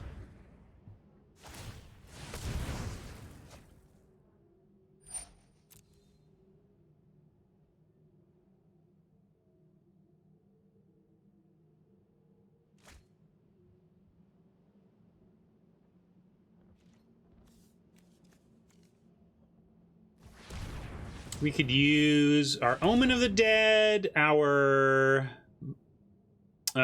Funeral Rites, our Elspeth Conquers Death wouldn't be the worst. But really, I want the Black Omen. I want to get a Flyer back, or Timmy back.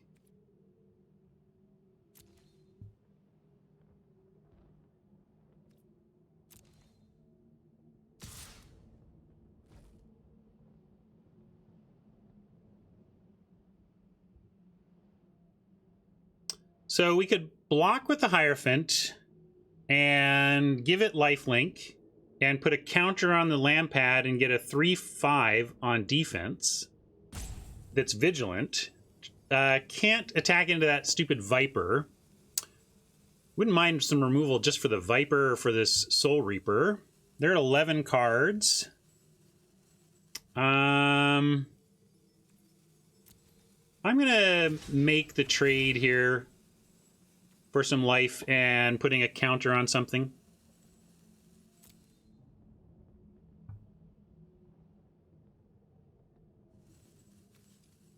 Block with story. That's the other line, but we still have that for the future.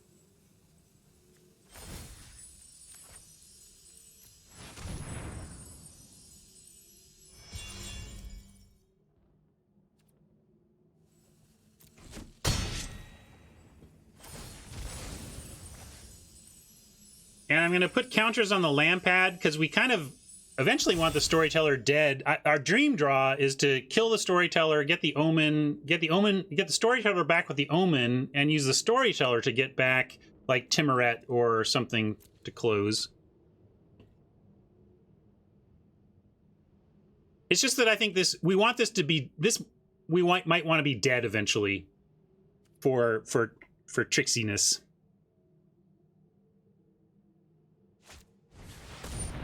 There's the splash we thought might be coming. Is that enough for them to win in 11 turns? Probably. Ooh, their clock shrinks a couple here, but they get another thing back. This is ridiculous. Tron!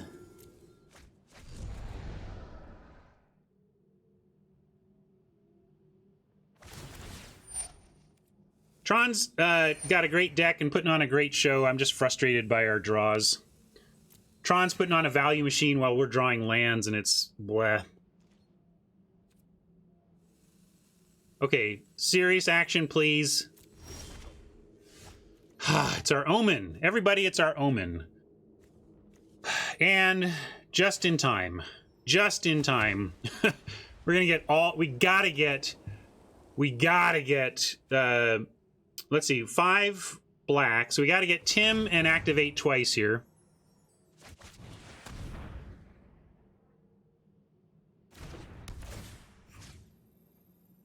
Flyer is tempting, but I think Timoret is too important. Oh, man! Ah! Tron, I hate you! Tron, F off.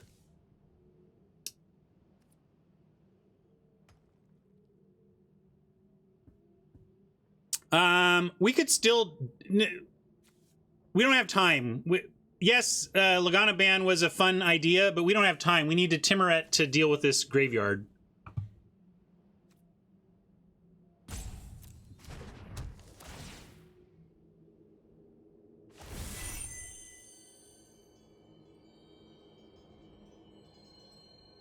Unreal. However... We are going to... Oh, I forgot then. Then I'm just dumb if we knew he had the omen. I mean, it was the second omen. Are you sure we knew he had the omen? I think they want to brawl the Timmy. Oh, okay, I didn't see that. Even though it was right there in my face, I guess.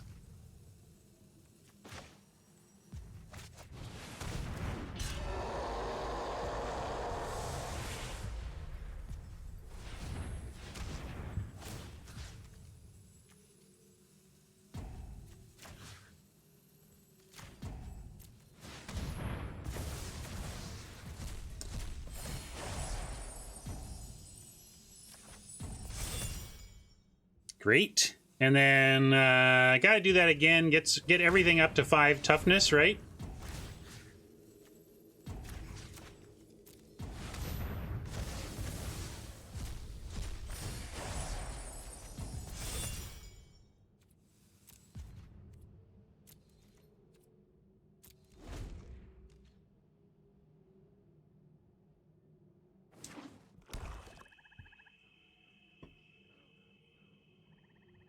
I'll put an upkeep stop, considering the Omen Scry, but it does reduce Timoret's toughness. We gotta keep that in mind. We are on their 8 to our 18.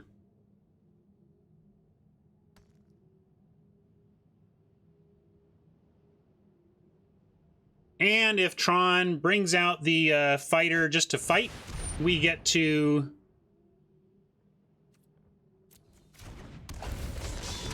gain some life in response. Oh, yeah, that's a good question. Is it must? Up to. No, it's up to, so they can skip the fight.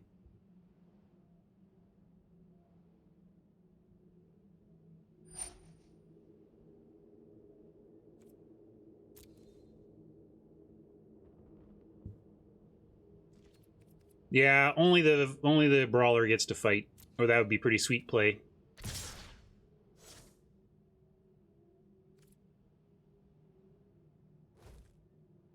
All right, we've got a brawler we need to think about. They can brawl, so anything we block, they can kill. So if we're gonna block, we need to be prepared for that thing to die and be happy about that thing dying. So that could be the storyteller. We can also just take, yeah, we can just take it.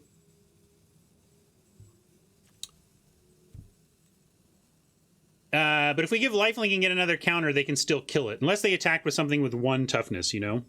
So,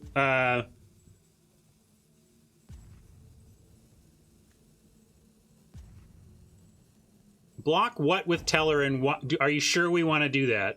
Because then we're just giving up the storyteller.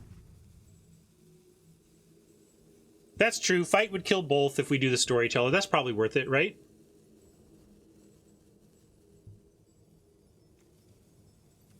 And this Soul Reaper, although we want him to draw now. But we could do this.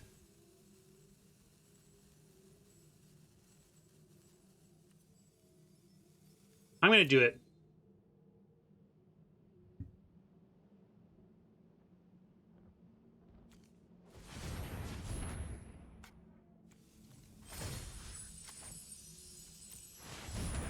Because now we get lifelink off the block, and if they fight it, we get lifelink off the fight. Like, so we're just... This is producing a lot of value, even if they get the storyteller. And I'm going to keep raising Timmy's toughness.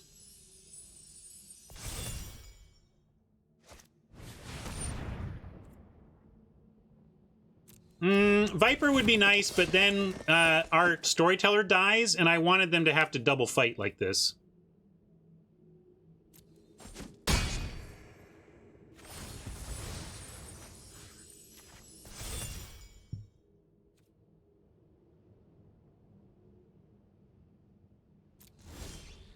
And yeah, we can scry now.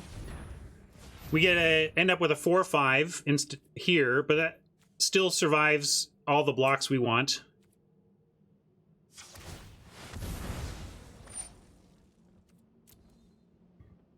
Oh, baby.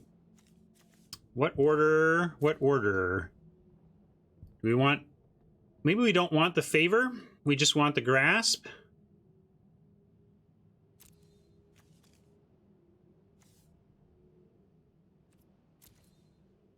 Yeah, now if we kill Eutropia and then exile, I think we'll be in good shape.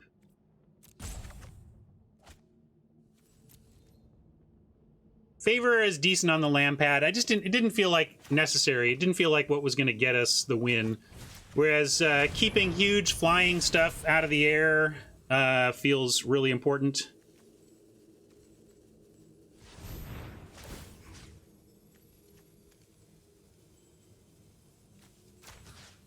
Wait.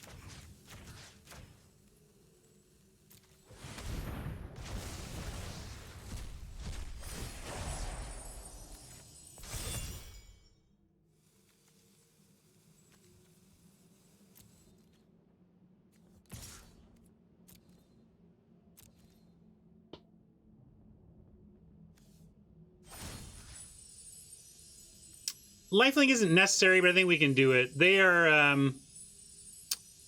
Yeah, that's a good point. Dirt Sleep says 1 creature per activation gets us the most, but Heliod's just doing all the work, right? And we're going to go shields down on a Timuret activation for a turn.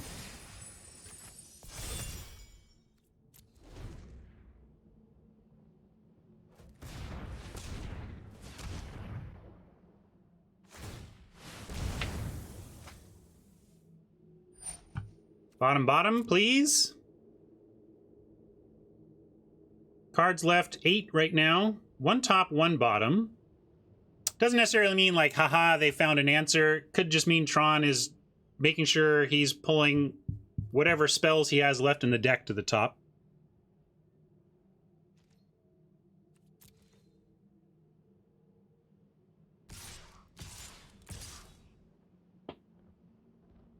I don't know what this is about, but I'm going to not block anything here at 37 life because I don't want, in case this is about escape fuel somehow, we don't actually want to let him get anything more to the yard.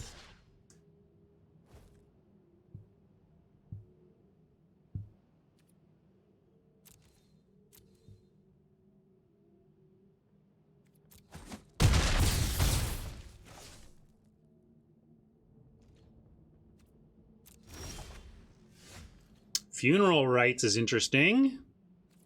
Yeah, blank is still a draw step, so even though it still kind of helps them to the end of the game.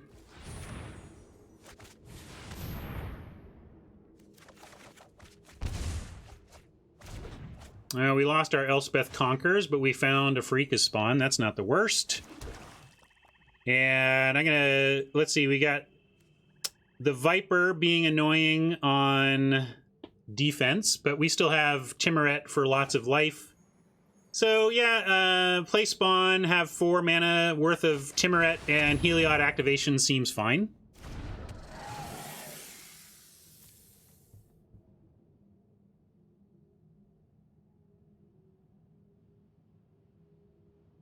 We can start sending in the spawn, because if they want to trade the Viper for the spawn, we're cool with that. But not trading either of these two for a Viper.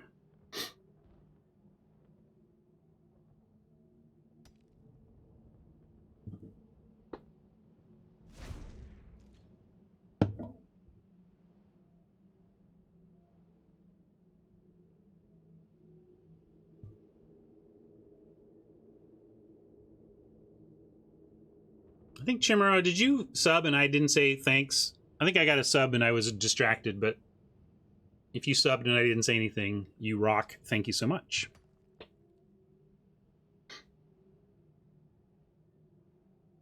We have used our Omen of the Dead and we just lost our Elspeth. That would have been kind of game sealing in many respects as well. But I think Heliod has been pretty darn game sealy. It was Heliod and Omen that bailed us out of this game. All right. Tron in the tank, roping down instead of me.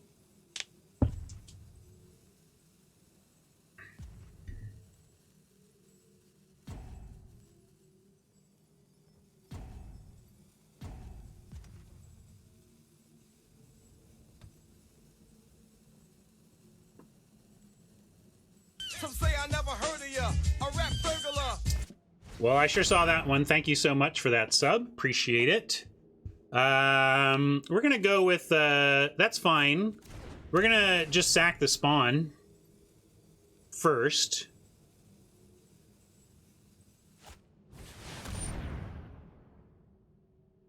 Interesting. So 1, 2, 3, 4 means they're gonna go for the spawn so that we can't do that. Okay. So we will still get the spawn back. Let's sack it for life. Yeah, I guess we save it, right? We can, yeah, we're gonna do that anyway, so let's save it. You're right. Soul Reaper and Omen is good.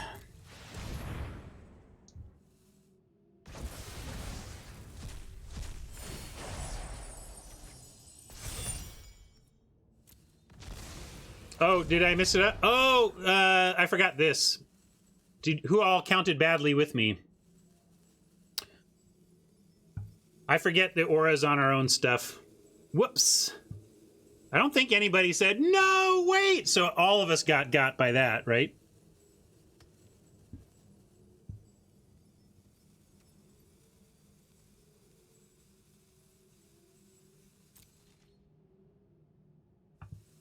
That being said, let's do this again. And what's in our yard? We have a ton of fuel. And it's worth a counter. So I'm going to do it.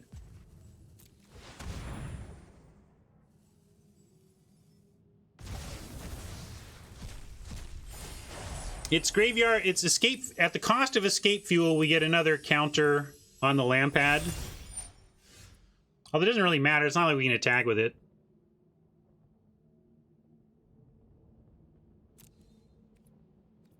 No, it's already gone. Like, we have to sack something right now.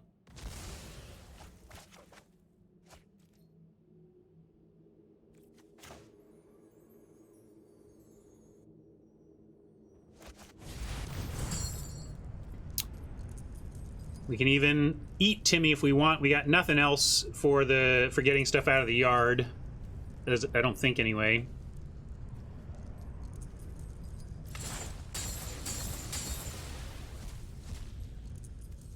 I don't like the sack land pad every turn. They got 6 draws left. I don't know how much graveyard y'all think we have, but we're not running out the spawn 6 more times. Okay? We gotta play a little bit cagier than that.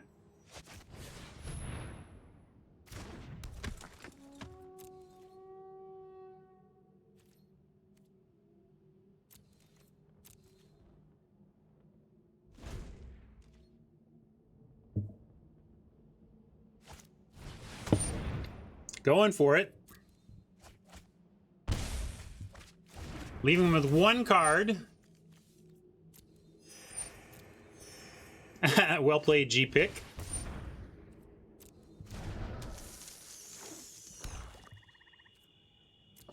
And we know they scryed land to the bottom, so I think this is their give-up attack.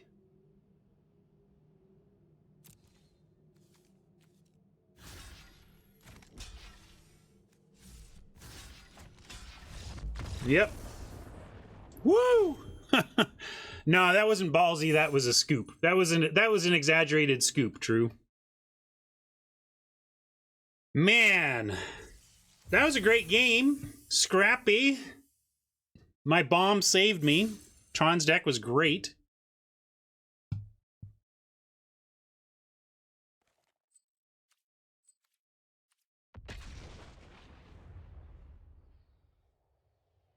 This is just like a slow motion day. Everything's taken 4 times longer than it usually takes me anyway, which is a long.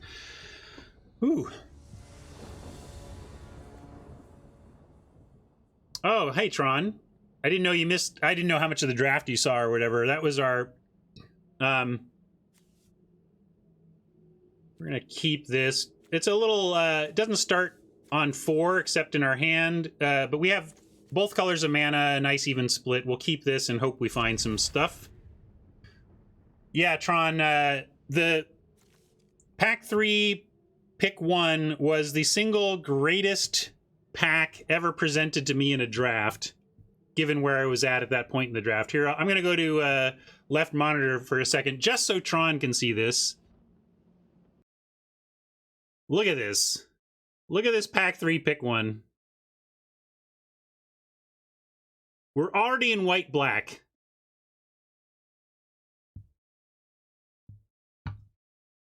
Anyway, this is how I lose hourglasses. Call me Tim.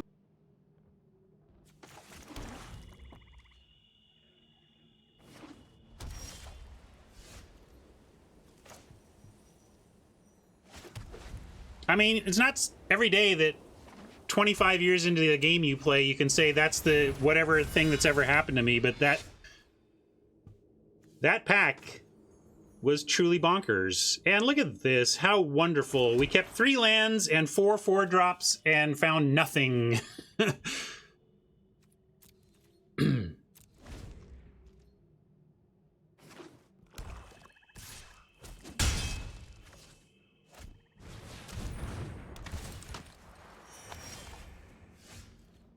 Wow. All right. Frustrating, but we do get to make a. We can favor the lamp pad, and it could block and trade. But by not favoring it, we can at least block Daxos. Right, Tron? Tim is the worst. You played really well though, like because you kept getting the Tim. I was like, ah, I got the Tim again. Now we're just gonna get wrecked by a really weird. You know, after that epic game, we're now up against it with what looked like a reasonable keep and has just been punishing us because of its slowness. Would anybody mulligan that? I mean, we just got the worst possible result from that keep, right?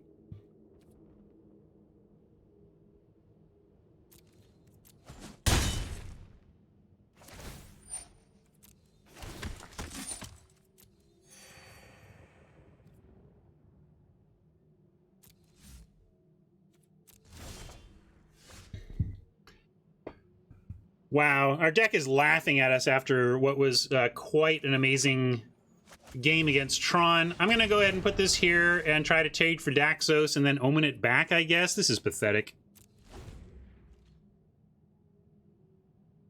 We're losing our outs. Like, this is just going to take over if we don't kill it very soon.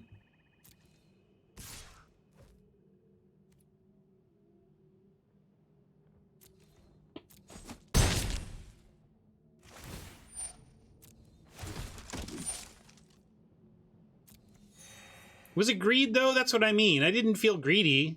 Just felt like we got unlucky. I mean, I know when I make some greedy keeps, but that wasn't greedy. That was just... We just got unlucky. Oh, thanks, deck. Thanks. Thanks a lot. Let's put Hierophant down. See, it's trouble with the first strike doesn't even beat it. We need to, like, spawn and get the spawn back, and then it can block it. So let's go spawn for now.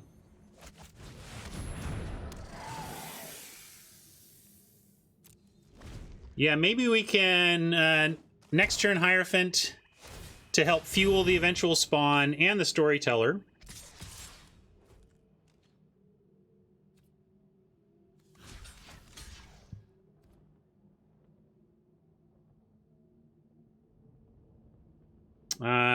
Is this right? To just get this in the yard for what we hope is a... We hope that in 2 turns we escape this. And we do that by drawing a land, playing Hierophant, drawing a land, and spawning, right? Double block, can't block the Temple Thief, and it's got first strike, so a double block would just be disaster. Even if we could, but we can't. So talking that through, yes, I think we want the spawn in the yard.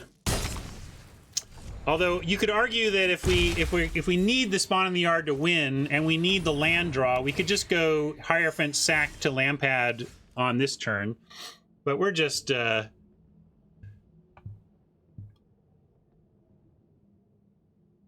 it really does, Hat. It makes a 5/6. It's not about killing a token, it's about a 5/6 for a Temple Thief.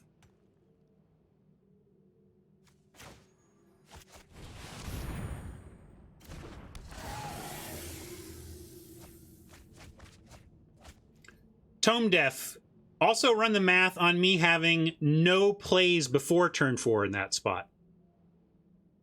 Right? Because you're telling me 3 draws that are both not a land and not a 1, 2, or 3 drop. Or a 1, 2, 3 drop that we play. I think we drew an Omen, but it didn't matter, right? And we did draw a 1, 2 drop. So it's not like we drew, but we didn't draw that in time. Oh no, we draw that before our 4th turn. Yeah, so we did find 1. Yeah, we had anyway. The point is, while my point is that it's not just the missing the land, it was missing good action too. We found some action, but it wasn't good action. We're at 8. If we 1, 2, 3, 4, 5, 6, 7, 8. So there's a forced block over here, and we'll go Lampad on the forced block. Oh, we can't do Lampad on the forced block. So this is a forced block, and then Lampad. If we do this, do we survive? 1, 2, 3, 4, 5, 6. Oh yeah, sure.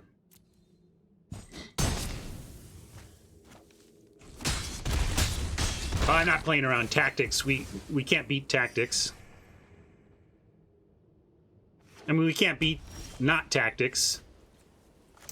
Love our deck. Just ran into it this time. Bad luck. Good draw. Good deck from Oppo.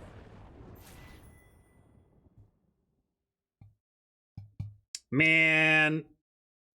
At least that was quick. But 3 wins. We didn't parpole. I haven't been parpoling lately. I don't know why. It's not...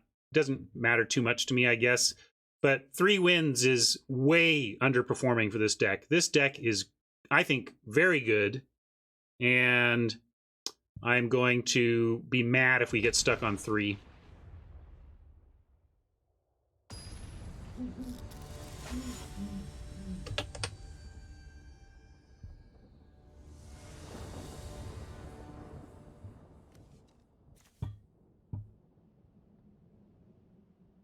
a little bit of a non-bow here. Wayfarer on 1 to not Timuret on 2.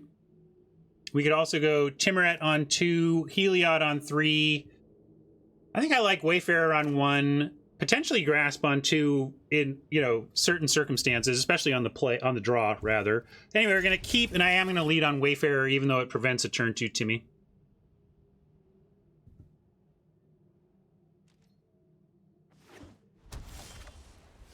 Just got a little better, assuming we find our lands eventually.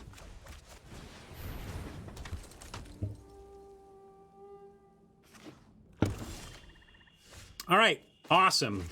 Fantastic. Couldn't have gone better. Like, I was sad we couldn't do Timuret on turn 2, but we get Envoy on turn 2, which does trigger the Wayfarer.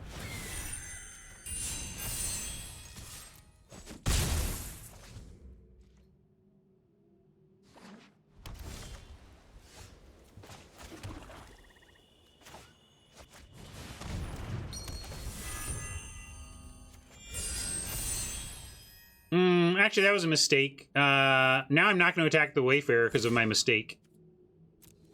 I was just kind of playing quickly, but they had White Omen mana available, and there's no way I should attack a Pious Wayfarer into a White Omen mana. So I should have put the counter on the Wayfarer, and then it could have attacked as well. In the heuristic I was using was Pump Your Flyers. You know, Pump Your Flyers is a pretty good heuristic, but it betrayed me there. Let's see. We could Grasp and Timuret, or we can just we could Timuret, and this becomes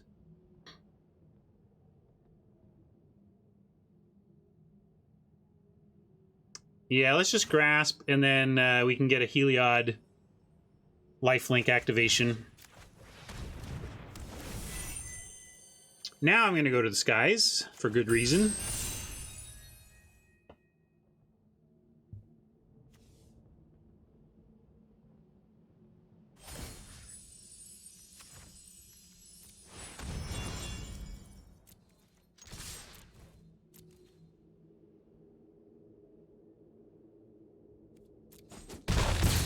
I'm going to put first counter on the Envoy, but because I just think we want to make our flyers bigger in general.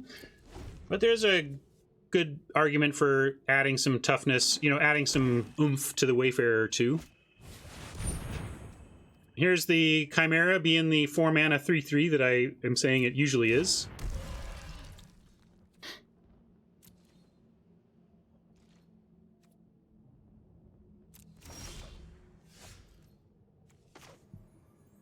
No second white for the Conqueror's Death yet, but we get a Timuret to increase the Envoy size. There are some who call me Tim. And that gets the Envoy through the Chimera this turn.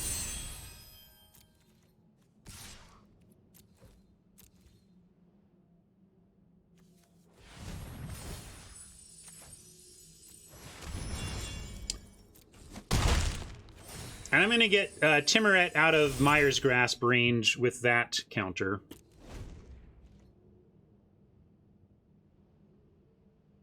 Fair enough. Razor points out that against black and Final Death that allows you to exile a creature, activating Heliod with them having 5 open mana could be an incorrect play.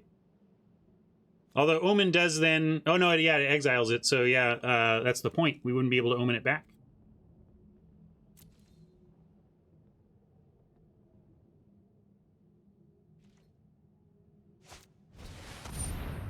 No value Harpy. And with 5 total power being presented, we don't have... Now I'd love a Plains. Cute deck, very cute. So let's see. We could make, at instant speed with the Omen, the Envoy a 3/4. But that doesn't seem right to me. I think we just play the land and now hold back. We are 1 Plains away, although maybe I don't play the land. Like, it would be a appropriate punishment if I get Lampreed, but I can at least play the Omen. Yeah, that's true. We could send in Timmy and see if they even want to do it. Because, like, Timmy could become a 4/6, right? We can make a 4/6, and that would be, we'd be thrilled if they blocked or double blocked. So yeah, let's do that. Because we'd be thrilled if they block it all here.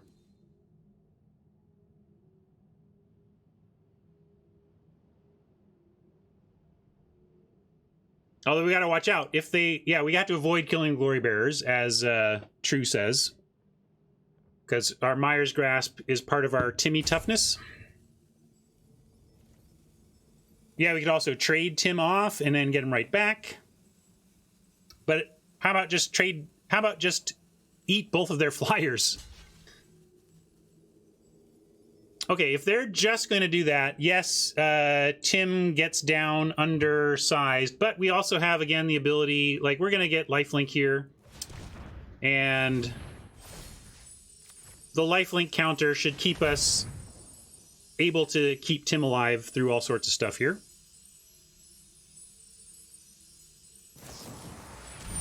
Flickering, I see, okay. Well, that's one reason to watch out for Myers Grasp on something that doesn't kill it, because they might be able to get it back.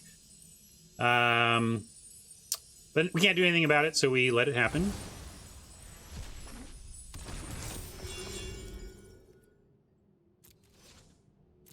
And we still have 4 power, or 4 toughness to Timmy.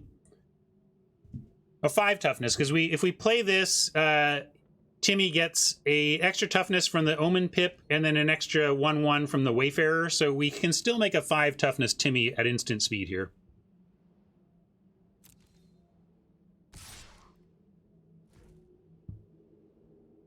Could even make a 3, 4. Yeah, it doesn't do anything though. We'll just take this, no problem. You got it.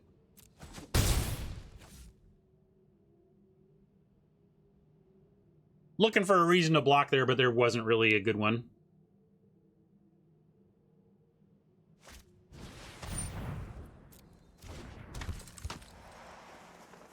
Planes. It's a lot of cards to see without seeing our second planes, but magic happens sometimes. We do have, Leonin doesn't do anything. We still have the same thing where we can make this a 3/4 with the instant speed Omen and with some lifelink. I'm just gonna play. I mean, we have mana now. We could exile their Flicker, but I don't think we have to do that yet. Trying to figure out if we're Leonining or leaving Heliod mana open. I think we go Leonin here.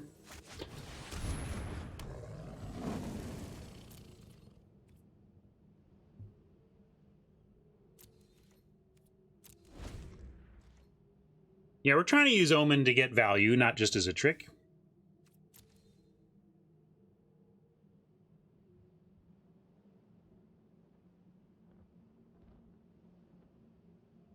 The Leonin doesn't do much on this board. Maybe I should have just held the Heliod activation. But I also feel like eventually we're going to find our planes and play this. And then this one, we won't be able to play that. So Berserker, not a big deal here either. We just have so much lifelink right now that taking 3 or whatever is no big deal.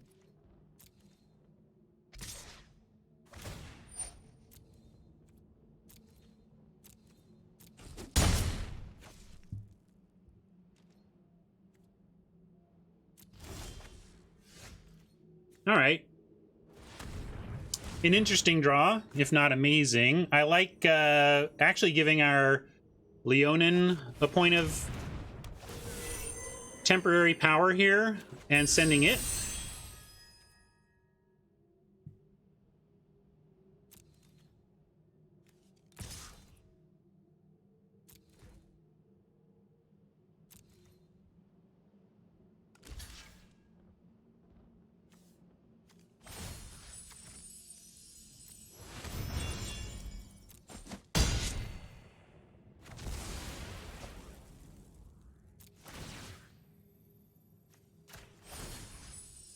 I guess I could have gotten the Harpy with Tim and gotten a life, so that was a mistake.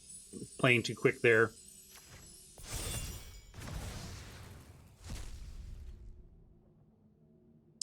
Yeah, it was weird to decline, but I should have.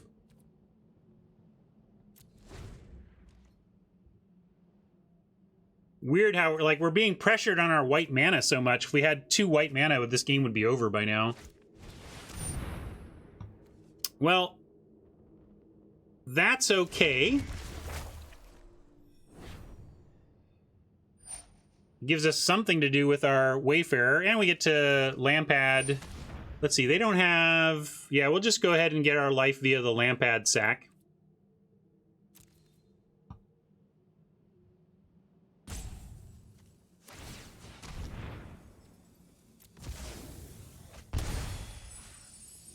Really want to Plains off the top, or we're going to lose Elspeth Conquers Death again. We keep losing Elspeth Conquers Death to various effects.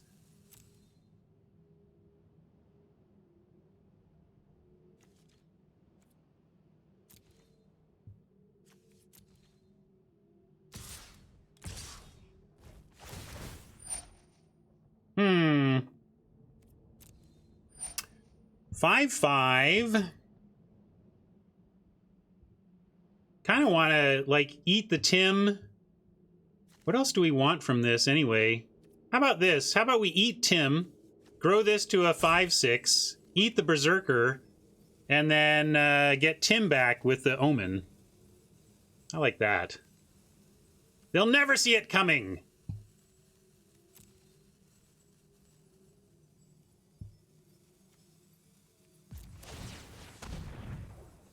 I'm gonna see if it happens first. I don't want to block with this if it's gonna die for some reason.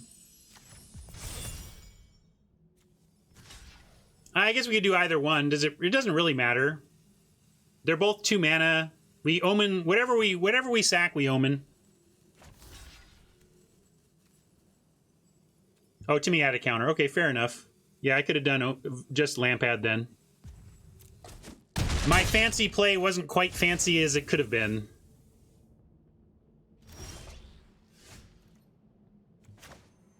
Gosh, that Elspeth Conquers Death. So sad. It's gonna go away again.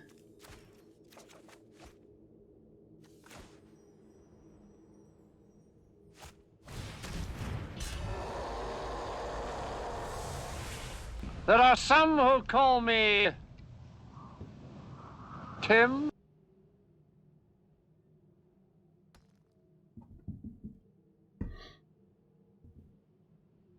And let's go for the big attack and lifelink.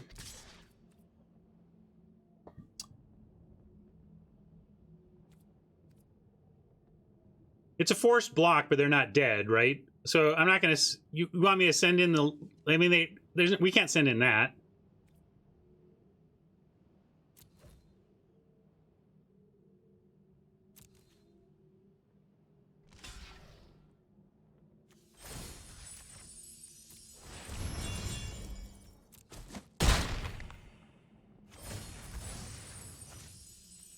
See, what are you talking about? Tim got the counter back. No big deal.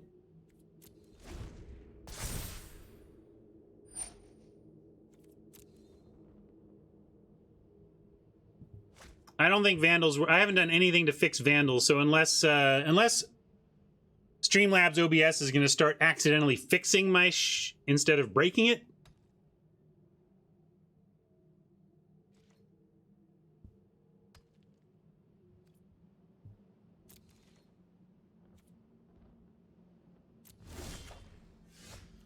I'm going to go for the Once Upon a Time, given my expectations.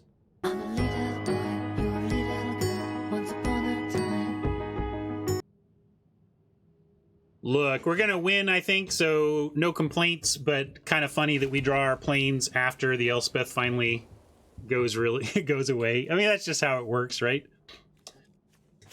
That's how it works, but we're fine.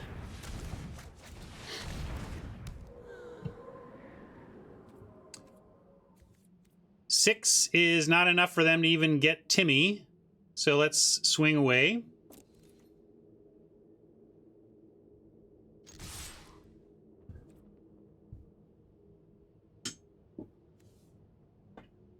let's see, 5. We should just be able to get 6, 7, 8 up top, right? Yeah, sorry, Oppo. I just working out the death math there, but we had him.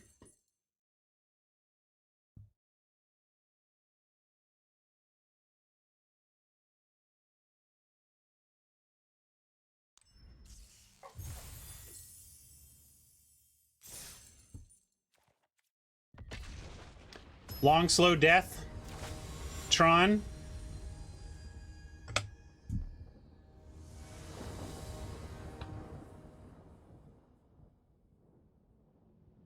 All right. Looking good. We'll go with the Plains play. Maybe draw Daxos, whatever. We're going to Envoy no matter what anyway.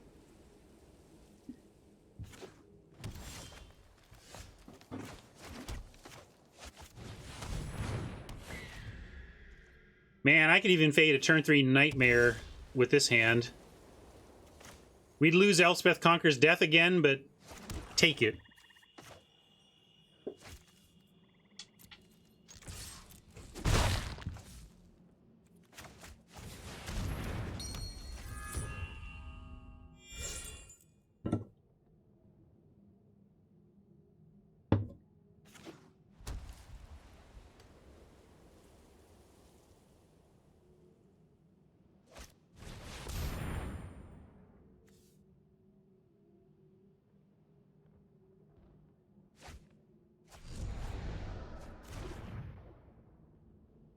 Right now, I think we'll just Funeral Rites instead of giving Transcendent Envoy life. I think. Let's see what we draw. All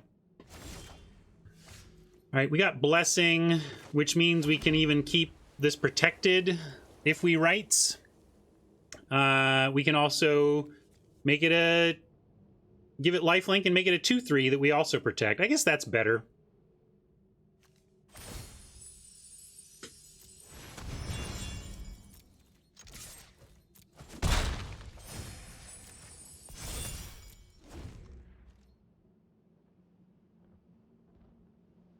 Hello, dog. Now you've done it. I've trapped him with crumbs. And now we have a rocket appearance on stream. He just woke up. Yeah. Hi, buddy. You're my pal. My favorite dog. Right here. How lucky am I that my favorite dog lives with me?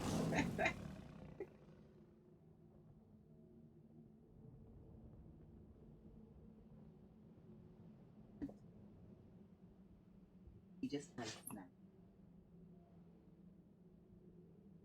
Oh, his big day out? Oh, yeah, I escaped everybody and I went and visited my neighbor dog friend. Interrupting things.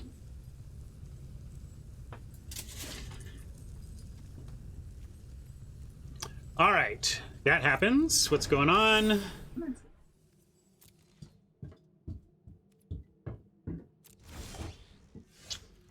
Wayfarer doesn't do much here. Let's go with rights first.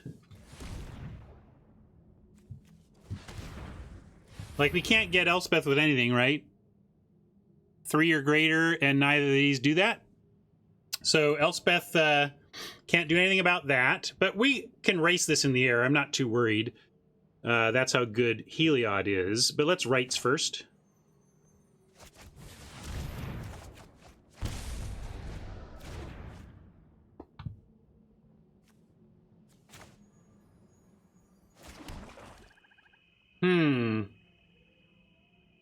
How much do we risk? Because I can leave... If we leave up Blessing, Envoy is safe.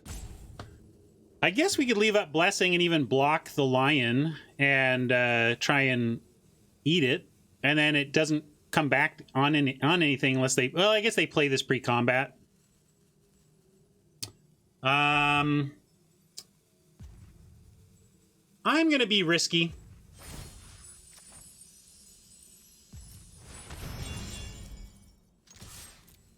Oh, yeah, they can make it indestructible. Sorry, I forgot. I was going to race it anyway. There you go. I should read the opponent's creatures. Activated indestructibility is pretty good. So they may be able to get our envoy here. We've gone shields down and everything, but basically, if we can untap and have 6 mana, 2 Wayfarers, a Heliod, and a Blessing, I think this envoy just gets there. So they need to get rid of this now.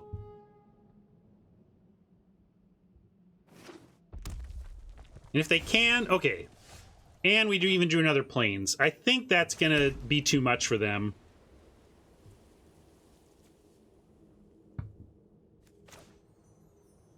But I want to leave 1 white up at all times now.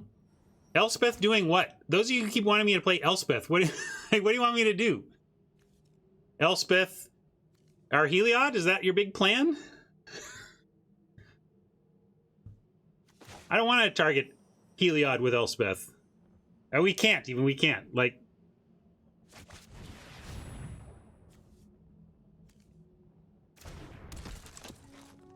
we can go double Wayfarer Favor, and that, I guess, shortens the clock, but we don't get the lifelink. I want to keep the Blessing up at all times now, so I'm not going to double Wayfarer, but I will Favor.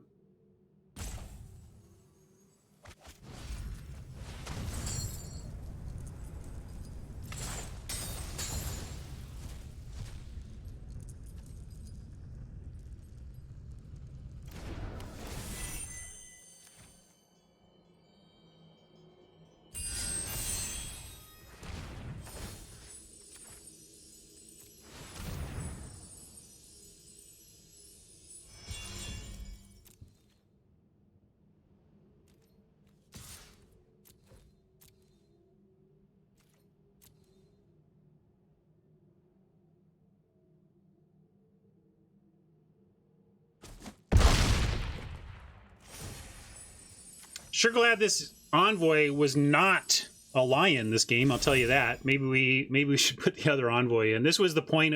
We had 3-1 or second envoy, and the argument for second envoy was exactly this. Heliod going nuts with it.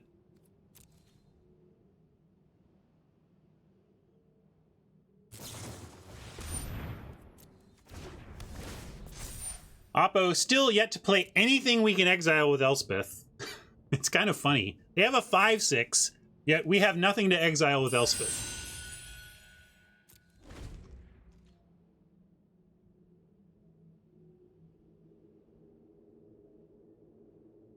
Right, Popcorn, but if Heliod doesn't have the flyer to do this with, we aren't winning. In this game, if this is a 3-1 instead of an envoy, we're in a completely different game. We are only stomping because of the envoy. Well, we're only stomping because of Heliod, but envoy is making best use of Heliod.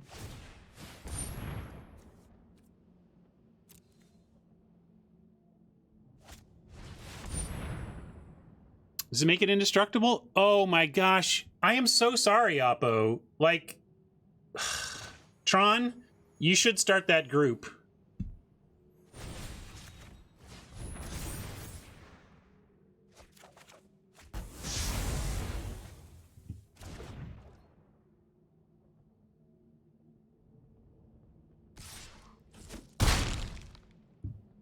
Because now we win. My goodness. Still, nothing to get with Elspeth. This is kind of, like, it's easy to find it funny when we're going to win the game anyway, but the fact that Elspeth is, is, like, not really doing anything for us in this event is really kind of funny.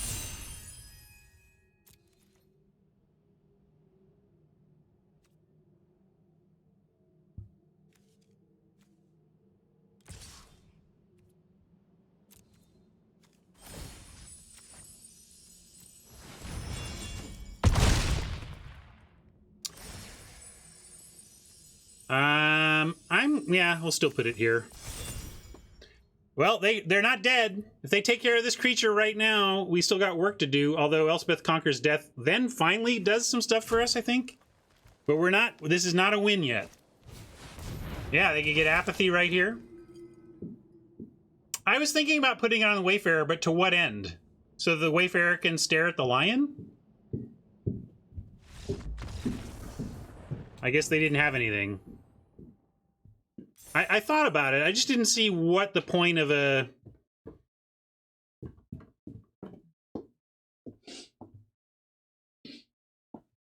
Yeah, we could have exiled Apathy. That's a good point. That would have been funny if Elspeth finally came and did that. All right, a little extra grind that I'll note in the spreadsheet. That's an extra 20.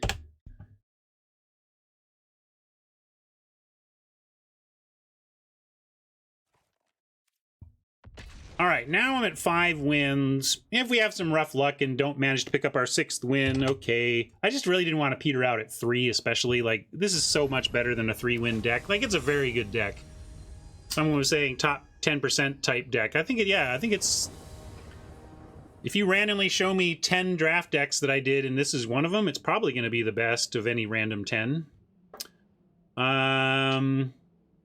Frustrating opener.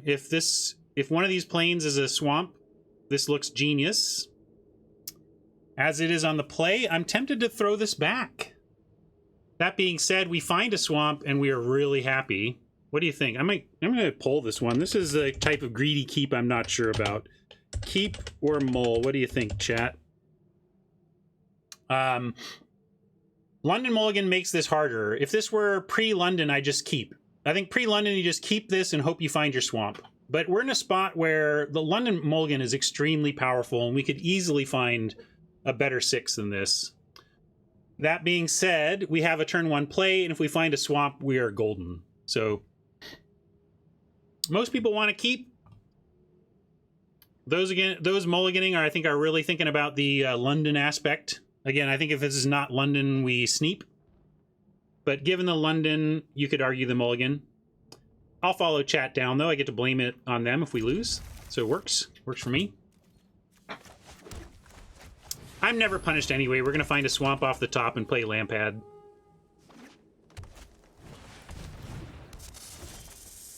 Ooh, not Lampad, but maybe we offer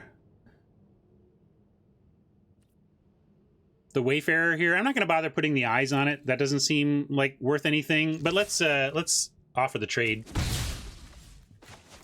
This is good. I think if we find black, we can use Myers Grasp on the Viper. If it's a while before we find black, hopefully we get Pegasus in the air. All right, found our black. That's great. So I'm going to go ahead and do eyes on the Wayfarer, see if they've got anything. Actually, I guess we go with Myers Grasp first. Because then if they have, like, Red Omen, we want to know now before we use the eyes.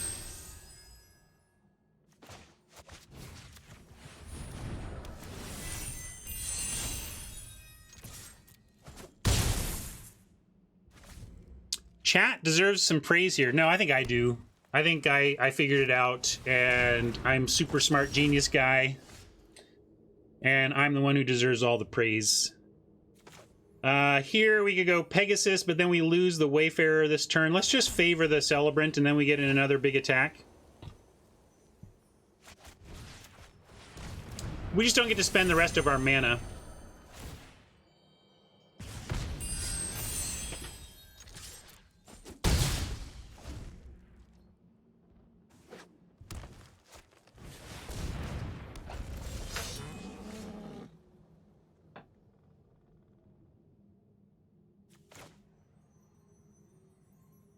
Let's pump it up for the fakey fake. You can block, we're just gonna bounce off, right? We're just gonna bounce off. Of course you should block.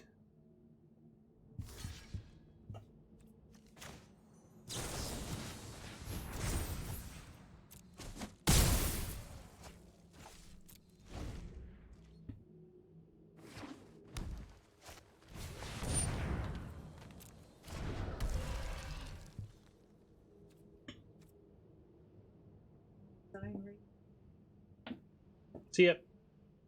Saying goodbye to my wife. Yeah, maybe I'm being a little hyper aggro here. There's some other lines you could argue for sure.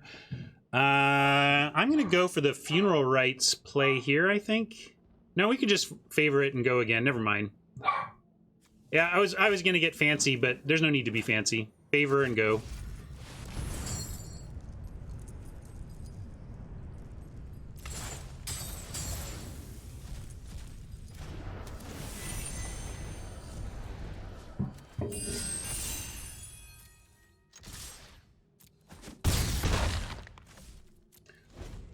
And Hat, this is what I was talking about, still liking the Wayfarer in the deck, right? That we get to be... sometimes we have aggro draws and they work out. In this case, I like offering the Wayfarer for that Chimera and then dropping Peggy. Or, never mind. I thought magic was going to be difficult for a second.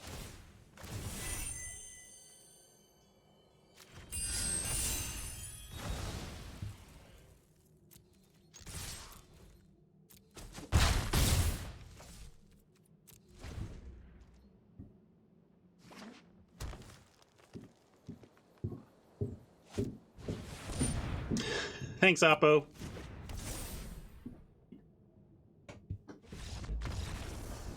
Oh, maybe it was somebody else, Hat. Sorry for misattributing. Somebody was suggesting maybe we weren't aggro enough for Wayfarer, and I was saying I liked it that it provides an aggro burst when it happens, and it still has utility even in a long game.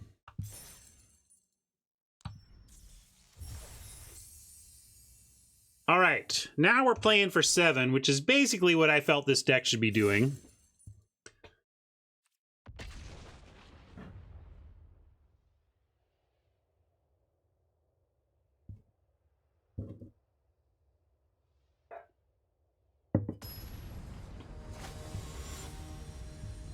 It was East, we got him! No, I mean, I understood your point too, right? But you can see where it's doing some work too. And we'll keep this. Need some middle action, but I'm not throwing this back. Oh yeah, I could give you the profit meme. You want it mid-game here? We way got profit now.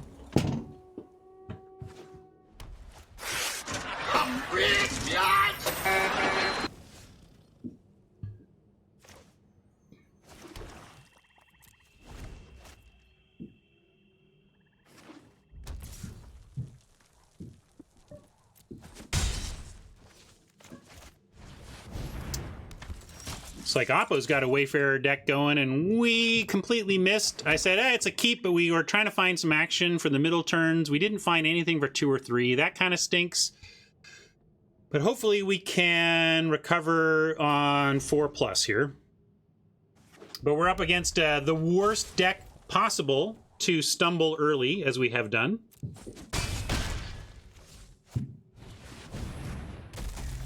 All right, Flummox Cyclops actually makes this easy. We drop Hierophant. Hierophant, we hope to find something good for the Storyteller. Daxos isn't amazing, but it's something. Peggy with Lifelink would have been fine, but we need to be able to take out a 4-power attacker.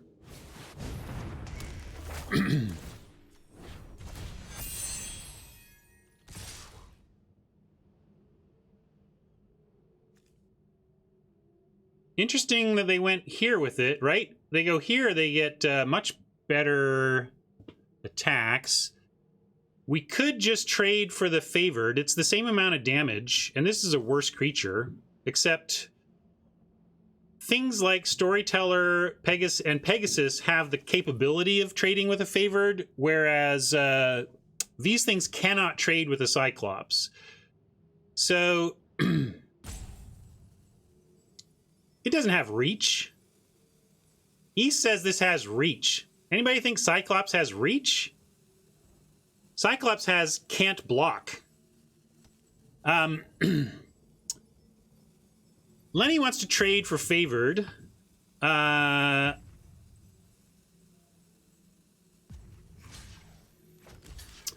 I'm going to do this because I think we need to be better off. We need to be trading. We need to have the chance to trade for this with other stuff. I was making a point. Of course, Cyclops has reach, but the point is, generally, it doesn't matter. Heck, we have 2 flyers. We would just attack with both Pegasi. I mean, yes, it has reach, but it doesn't really have reach, is my point.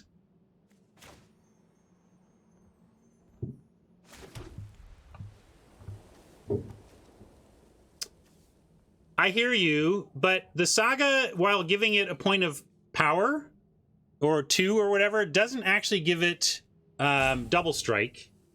And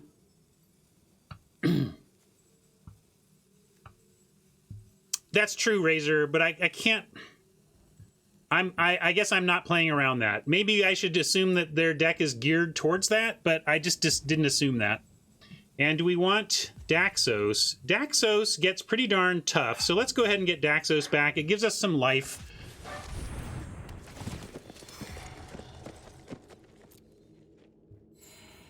And then I'm not blocking with the Wayfarer, right? So I'm going to send it.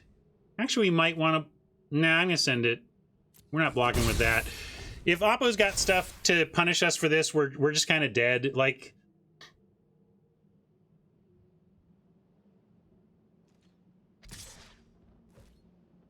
that's interesting, too. Continues to suggest they don't really have the thing to trigger the favored. And that means the Pegasi may be able to do this, but also we're about to get Daxos at 1, 2, 3, 4, 5 toughness. 5 toughness Daxos is pretty sweet. It makes me just want to take this. Infuriate is 8.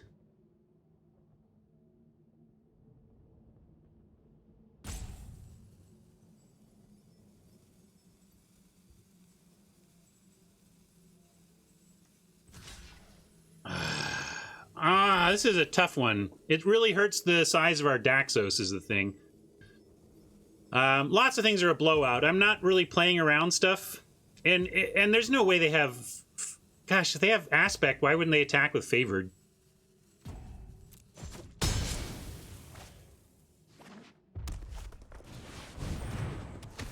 Pilgrim's bad because it guarantees a Favored action, but we can use a turn with Pious. Ooh. Alright, never mind.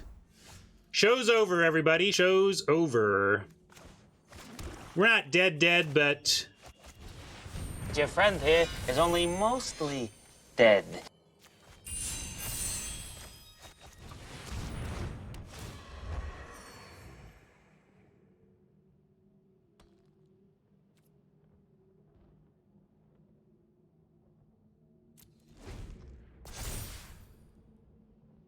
Maybe an Elspeth. If we can survive the turn, Elspeth Conquers Death could maybe get us a little time.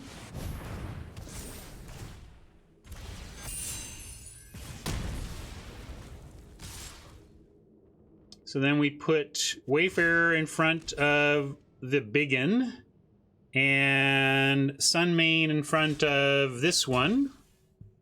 Then we're just mostly dead.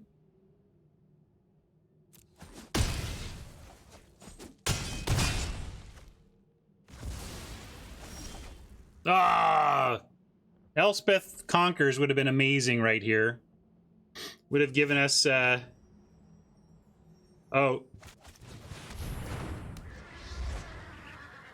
Yeah, we at least get to get some life. I don't know if it's going to be enough, but it's all we've got.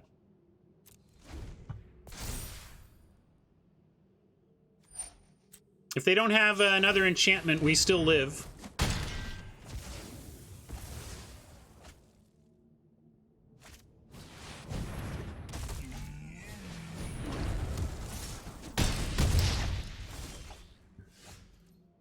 Lampad, not enough. Well, it turns out when we don't find Elspeth Conquers Death or Heliod, we have an okay deck. And when we have Heliod, we have an unbeatable deck. That's kind of what happened this event, right? We won every time we played Heliod, and we basically lost every time we didn't. I think that's... Maybe we won without Heliod at least once, but... yeah, we were on the draw against a 6-win Boros aggro deck, and we stumbled. All right.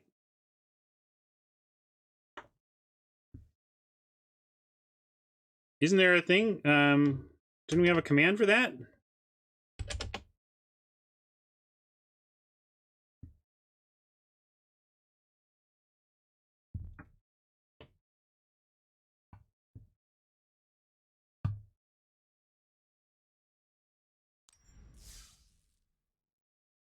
Yeah, so we won without it, and then but we never lost when we had Heliod. We never lost when we had Heliod, and took some variance losses elsewhere, and generally against good decks. I think my Oppos played about as well as I did today, which is to say mostly good, but with some clear clear problems, clear mistakes. Still, also clear profit. Yay! I'm going to give you a profit again.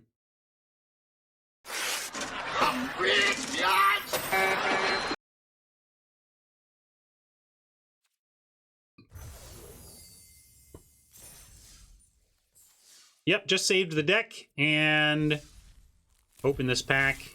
Add to our gem count. Open some wild cards.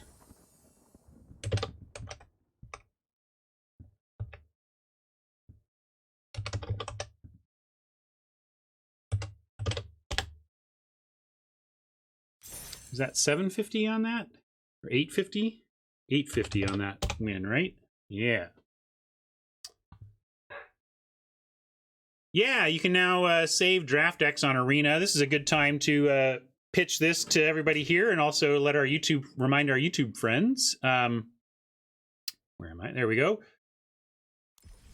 So you can now challenge buddies on Arena in 40 card decks. So you can set it to 40 cards. Oh, sorry, Card Kingdom logo's in the way, but thank you, Card Kingdom. 40 cards. Boom. And that lets you save old draft decks and battle them against each other. And it lets you do what we've been doing on Fridays now, which is me drafting against 7 viewers or 6 viewers and another streamer, where we call it Chat Gauntlet. We pick a format. We use a third-party website to draft offline. We import our decks into the Arena client, and then we use that challenge feature to battle each other with an all-human draft pod on MTG Arena. It's really cool. And tomorrow we're going to be playing Cube, and it's dangerous for me because I've played this Cube once. I drafted it once and played 1 round. I have not looked at it, and I've made a promise to chat that if they can 07 me in a Friday chat gauntlet, then Motor City Mama gets to lead an initiative to change my hair from the neck up however they decide. It's a lot on the line for me, and Cube is the scariest time to do it, because if there's a draft format where you can have an 07 disaster, it's Cube. It is Cube. So it's unlikely. I got to basically lose 7 coin flips in a row for this to happen to me. But if I do lose 7 coin flips in a row, I have to rely on the kindness of Mama. Yikes. So I'm scared. Oh, I was going to say, War Furnace is playing me last. So now you got to decide. So the pressure's on.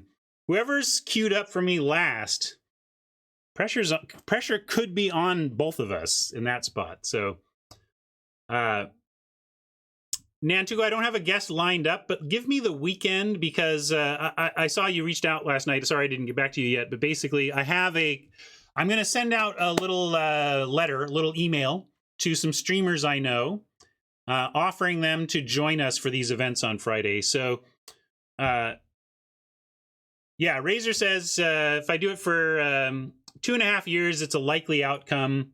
That's if I am flipping coins, right? I have enough hubris to think that it's not a coin flip, though. I mean, give me like, what is it at Razor? Do the math on like a 55% win rate, even 58. Anyway. Yes, I'm going to see if I can get Marshall for this. I'm going to see if I can get even Ben S. Maybe Ben S. will do anything, right? Maybe he'll show up and draft with us. And let me tell you, getting Ben S. on here would also help get you closer to to getting access to my hair. Yeah. So anyway, it's going to be really fun. We're going to do that on Friday. And you can do it anytime you want via my Discord, via the Going Optimal Discord. Thanks to the great organizational efforts from Motor City Mama and Nantuko Avatar. The Discord has been growing as people come in to take advantage of exactly this, being able to draft offline with other humans on Arena and then play those games on Arena. So there's a whole structure going on for that now. And the other thing, it's free. You can draft all human Cube in pod on Arena right now. You just have to join my Discord,